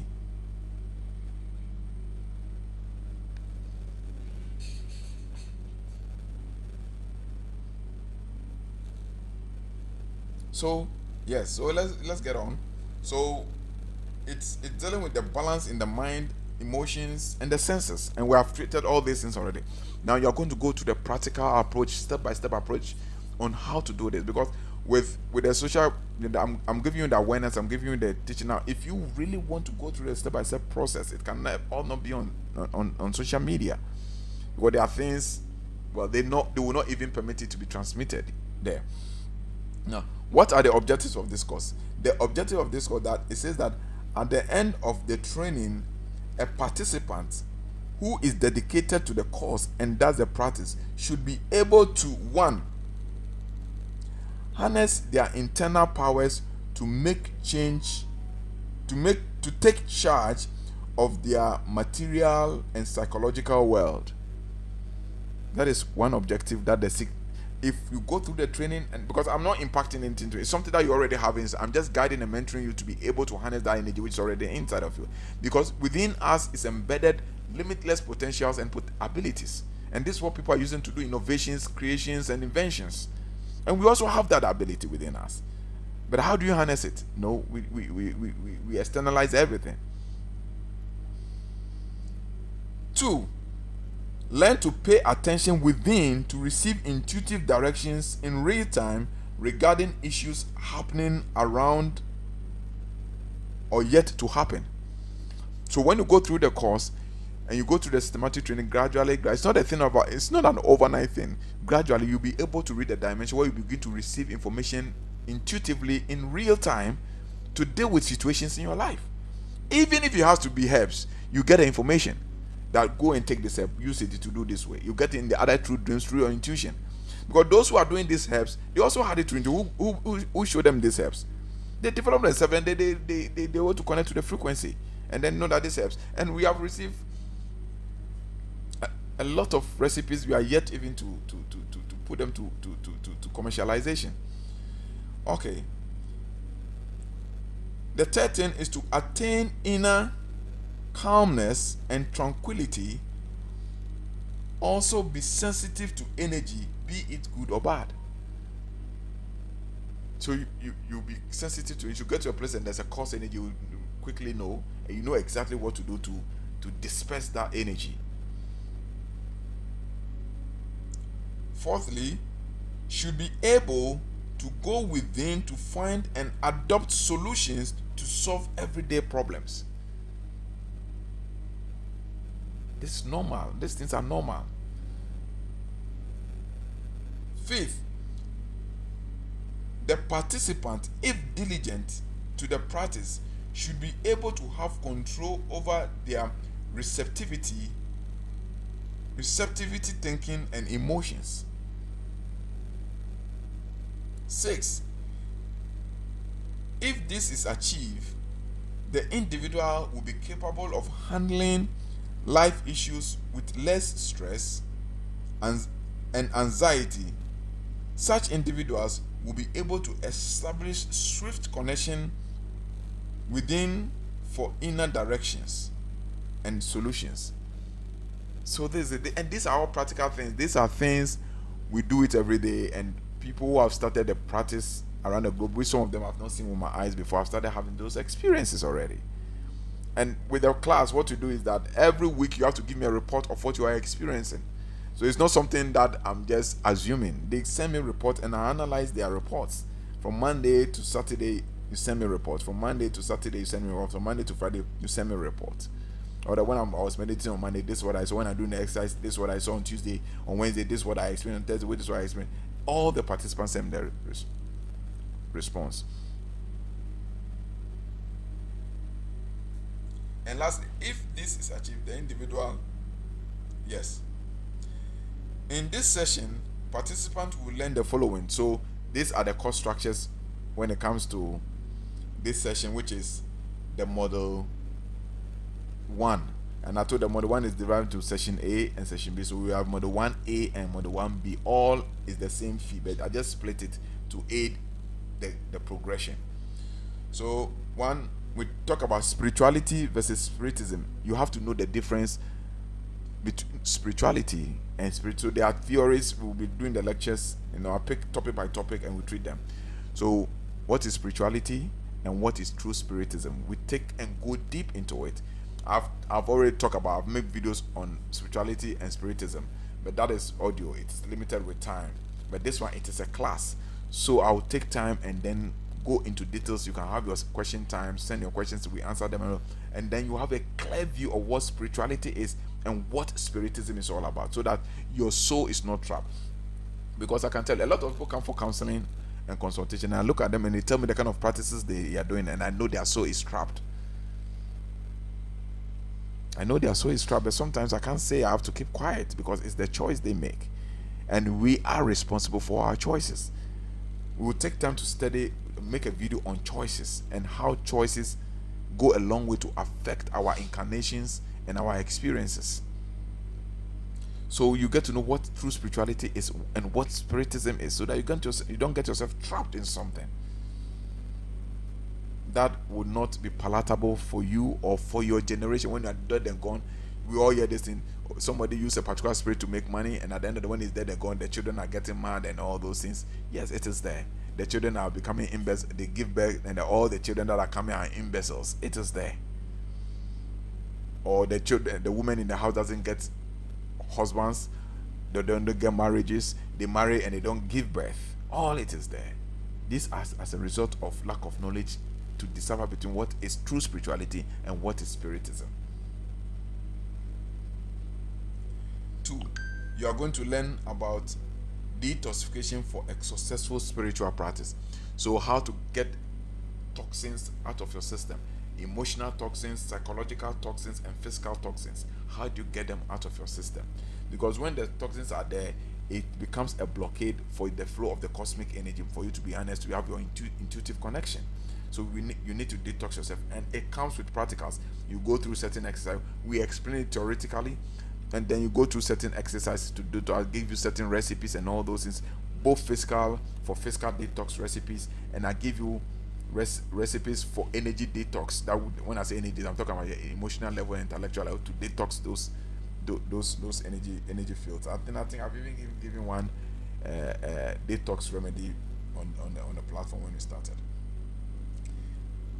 Then we will learn about relaxation techniques, foundation to spirituality, because when you don't learn to relax, you can never have your connection.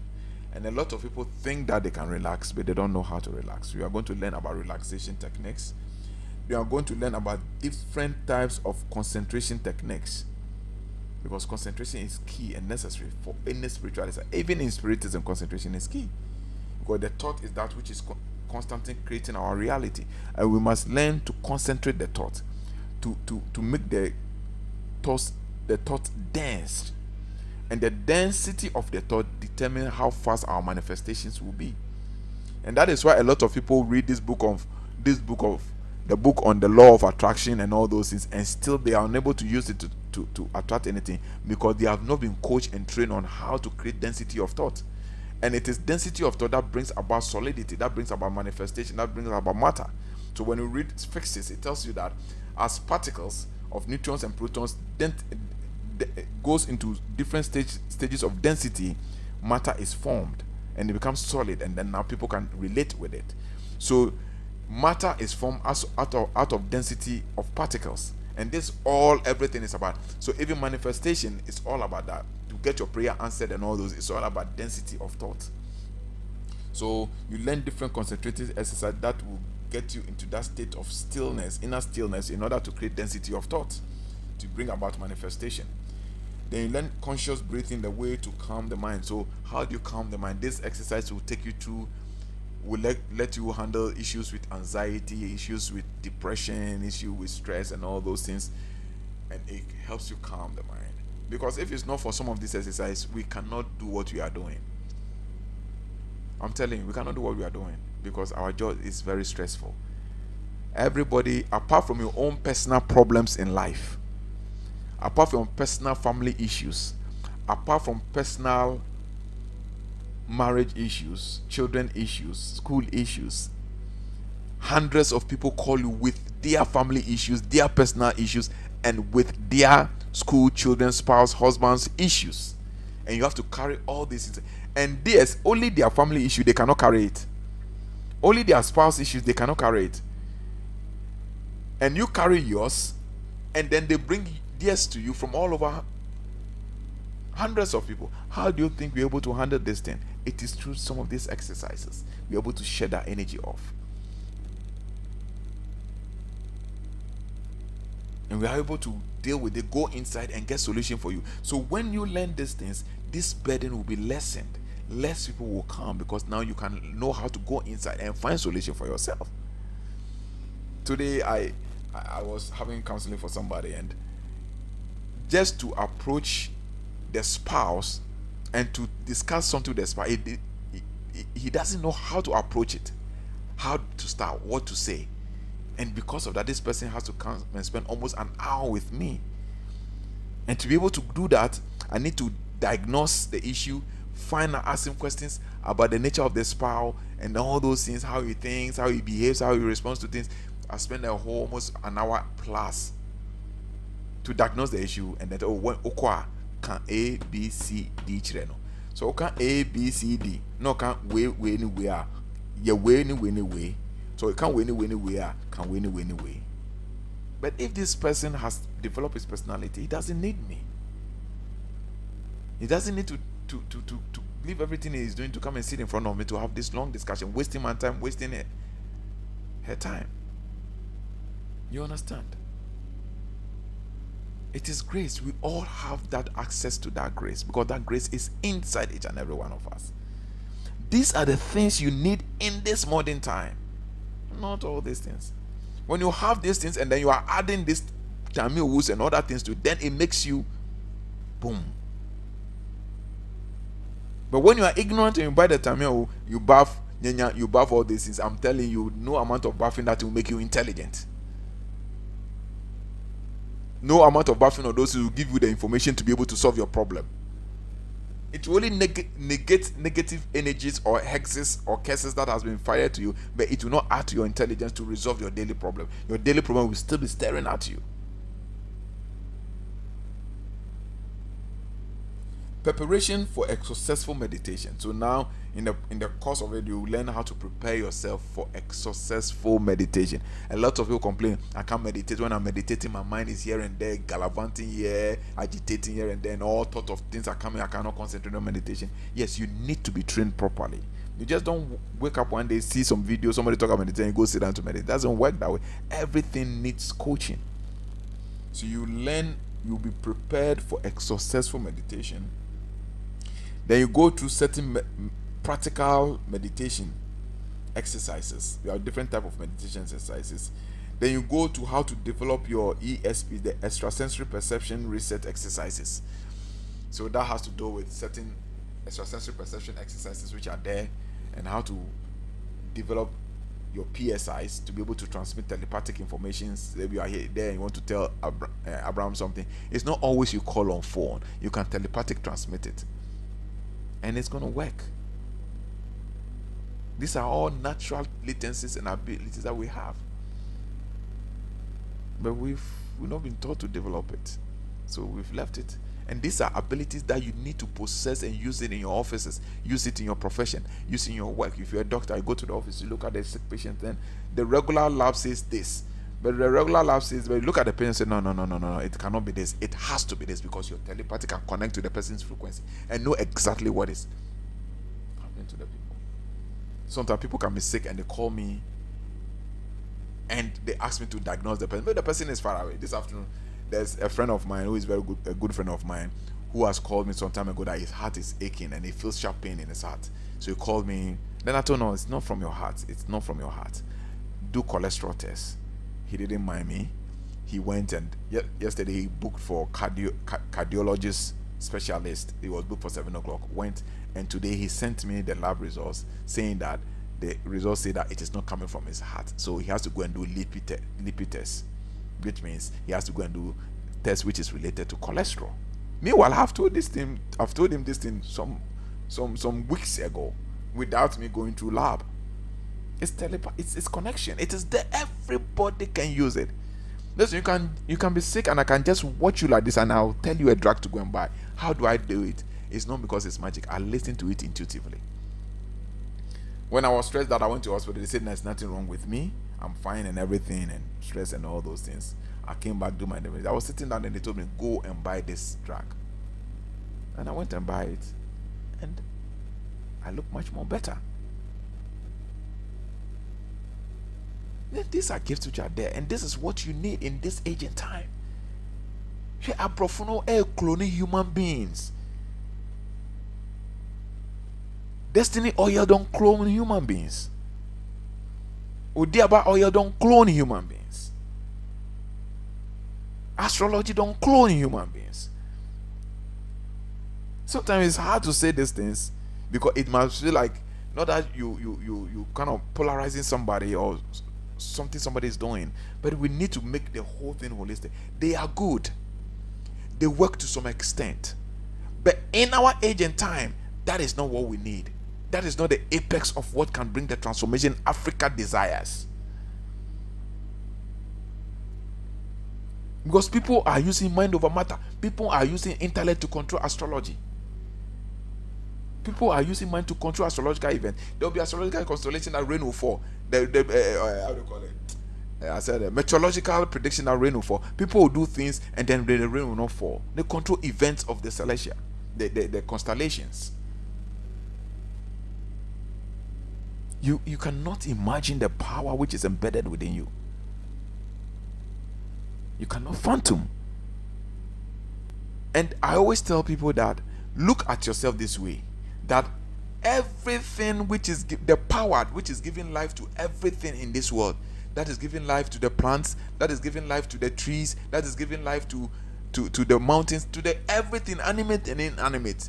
The power which is sustaining everything in the world around you, that power is dwelling inside of you.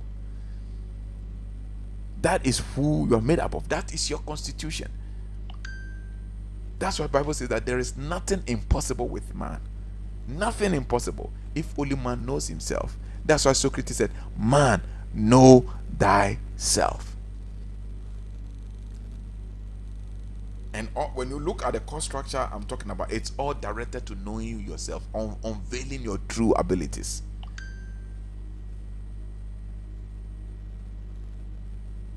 And when you do same, you would understand.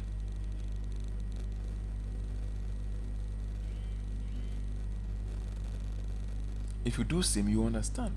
And people are testifying.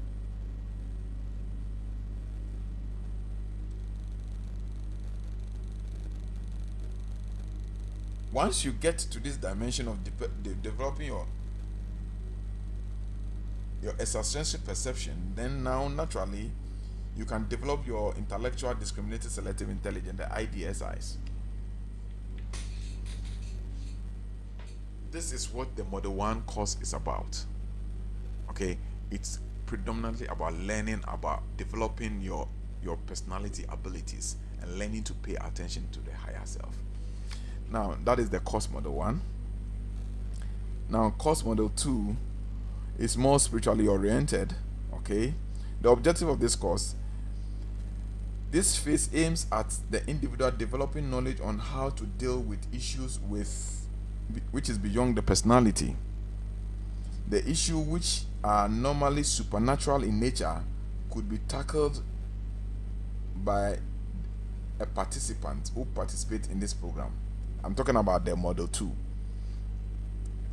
Participants should be able to use their spiritual abilities in the herbs to resolve basic issues regarding intellect. So the herbs we are talking about them, and I told that it is not evil, it is not bad, but it has its dimension. You understand? So in this course, which is more mystical in nature and not personality development in nature, it helps you. I told you that even when you develop personality, you can get information. When you have a problem, you can get information about a particular herb that, oh no, go and get this herb, use it this way, use it this way, it will work and it will resolve the problem. So at this level, that is the level now you can use this herb to do that, and you don't need me to do something for you. You don't need to go and tear some herb for you or something like that. So you learn in this mystical aspect of the course, you learn a little bit about herbs and how to prepare them to be able to deal with those external energy problems and curses and hexes. But when you're talking about things that will bring you liberation, things that will bring you material freedom, things that will bring you financial freedom, things that can change your life and make you live a comfortable life, it is not with that one. It is in your personality development. So the course is balanced, it's holistic. It deals with this side and deals with that side.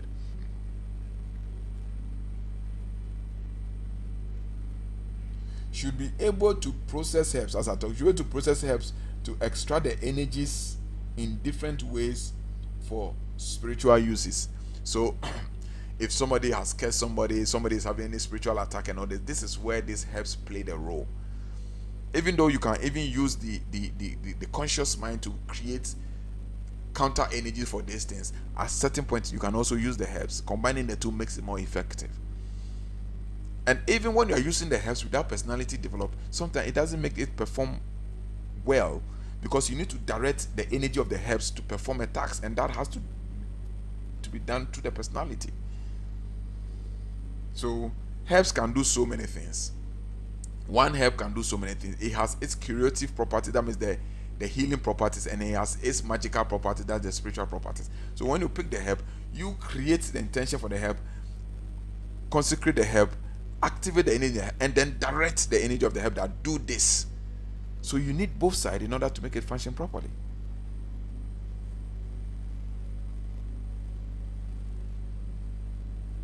Should be able to process, okay, I've done that one already. If a Christian or a different faith who is part of the participants, that participant will acquire the knowledge on how to use the book of the Psalms. So you see, earlier I talk about the book of the Psalms. I gave you some direction in the Psalms. You are going to look at the book of the Psalms and how you can use the divine keys and then the divine names and then the keys to the Psalms to do certain prayers. So the Quran too has its own side, and then because I told you this one is more of a Christian perspective, so we'll be looking at the Christian perspective of the Psalm, the spiritual uses of the Psalm for spiritual activities, and it works. It works very, very, very, very well. It works.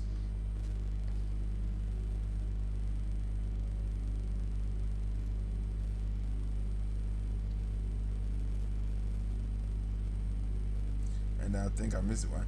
Yes, I missed one line.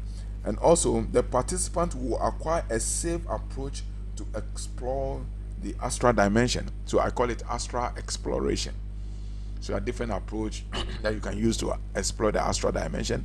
We always explore the astral dimension in our sleep states. When you sleep and you dream, most of the time you go to the astral dimension to have those experiences. Now you are going to explore it in a conscious way, where you create forced sleep on yourself, and then you can have that extra exploration. And then the last one is interested participant can join our extraterrestrial project. Yeah, we have a 6 weeks project, which is an extraterrestrial project.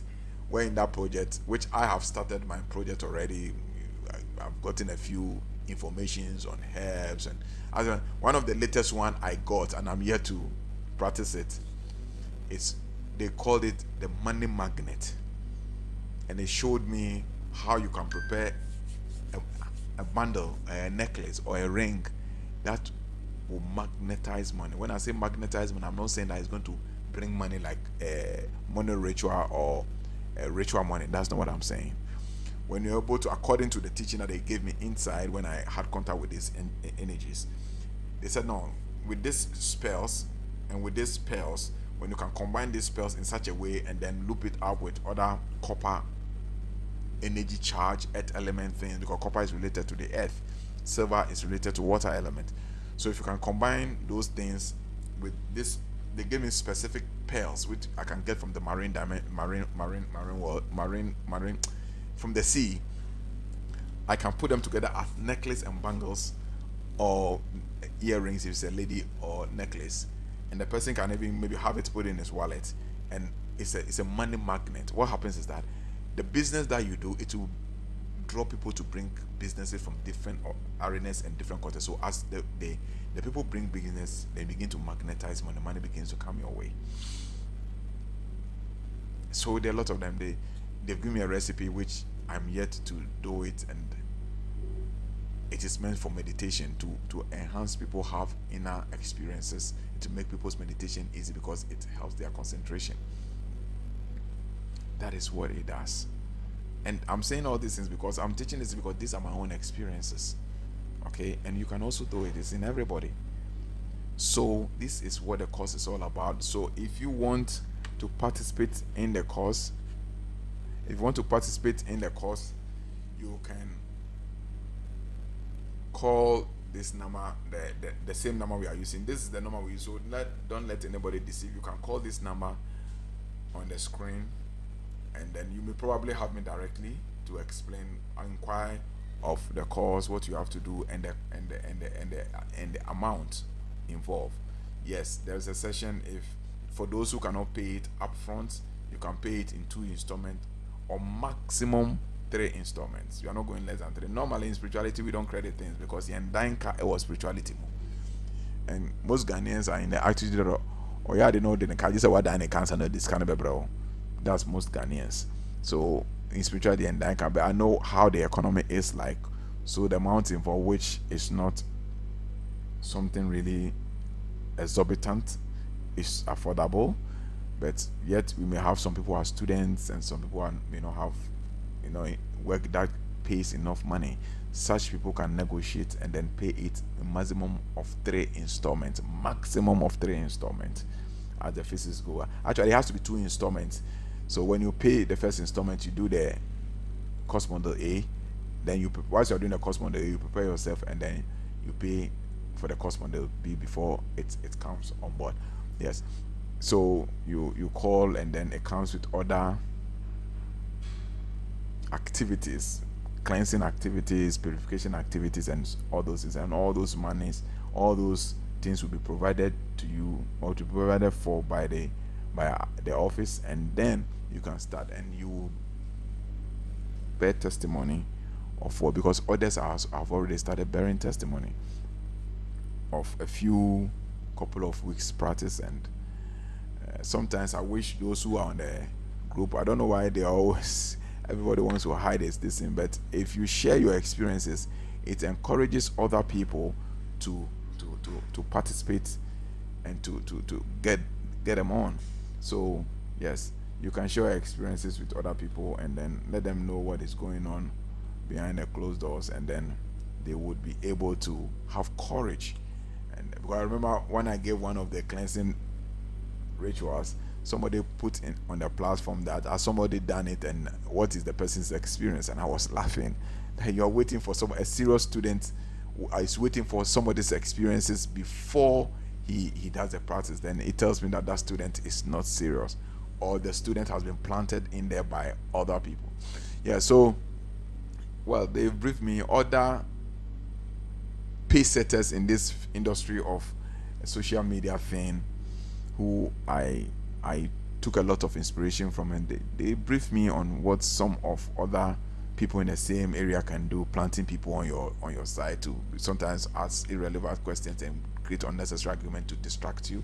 So I was giving all those coaching, so I don't pay attention to certain things.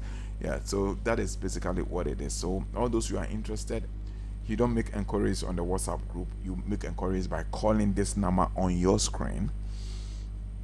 And once people begin to apply, begin to pay, we compile the numbers. And once the first person that pays, we create the group, the WhatsApp group with the person. And it's purely an online thing, but we'll be having class sessions. Those who want to come to the physical class, they can come to our office for physical class and physical demonstrations. But most of the classes will be online in the office. It's most likely going to be once a week, and it's going to be on a Saturday. It's most likely going to be only once a week. It's going to be on Saturday. So you go to, and the one I'm doing right now, which is ongoing, we are about to end the first model, is only on Sundays. We met only once on Sundays, okay, and we've done it so well, and it worked well. So it's going to be probably on Saturdays, and then maybe the next class, the second class will now, when we complete with the ones that are doing on Sunday, then it will be on Sunday. But this class, those who register for this group of class, and when we close the registration, I'm not putting timeline on the registration because I'm expecting certain number of people to register so that we can push the class. Once we get that number of people, then we can close the class and then we start. But the class must begin before the close of December. Whatever the number we have, it will begin before the close of the month. So please hurry up and then get the number. Once you get the number too, I'm going to close it, so you have to wait till the next, because I don't want to have too much, a large number that I cannot handle. It's not going to make the teaching effective, because this spiritual exercise, you must make sure at least everybody, you have time for everybody. You can communicate with everybody one-on-one and all those things to make sure that everybody is having his fair share of the experience, because that's the most beautiful part of it. The most beautiful part of it, when people call me, they're giving wonderful testimony, wonderful experiences, wonderful encounters in the inner dimensions. And I tell them, so you see, it is normal. It is not anybody's preview or anybody's prerogative that they are the only people who can access those information. So that is my only joy. If it's about money, I should have charged more than that. But yes, we thank God for everything. He's been the one who's been taking care of us through the universe. We thank you for your support, and you thank you for everything. So the number in your screen is 0243732861. You can send your donation if you want to, and at the same time too, if you want to make inquiries regarding the upcoming workshop, you can call the same number, and most probably you get directly to me, or you may get to my assistant Abraham, and then all the necessary information will be relayed to you, and then you'll be talked to, and then you'll be sent the necessary information. So when you talk, probably they'll take your name and your number, and that number must be a WhatsApp number, because we will send you a document that contains all the details of the documents I'm reading from. We'll send that document to you, contains all the fees and everything, and then you know what to start from. Thank you very much. God bless you. All those who have questions, please put your questions on the group page or in the comment section. We'll go through it. We select the question. The questions are not coming on. The way I think people will ask questions so that we learn more. Because the more you ask questions, the more I can answer. Everybody around me who knows me will tell them, said there bizarre questions are, the more they ask you questions, the more you bring out information and filler. So please let the questions come. Don't bother. The ones I don't know, I'll tell you. I'm not the custodian of knowledge. I don't know everything. I'm only sharing the little that I know that has worked for me and has worked for people that I've shared with. So whatever question you have, just put it out there. If I know it, I would answer you. If I don't know, I'll honestly tell you I don't know. And if I know somebody who can give us the answer, I will consult the person to get the answer. Because we are all in this together, learning together to make the world a better place. Thank you, and God bless you for the day. Hope to meet on Saturday. Stay blessed and stay loved.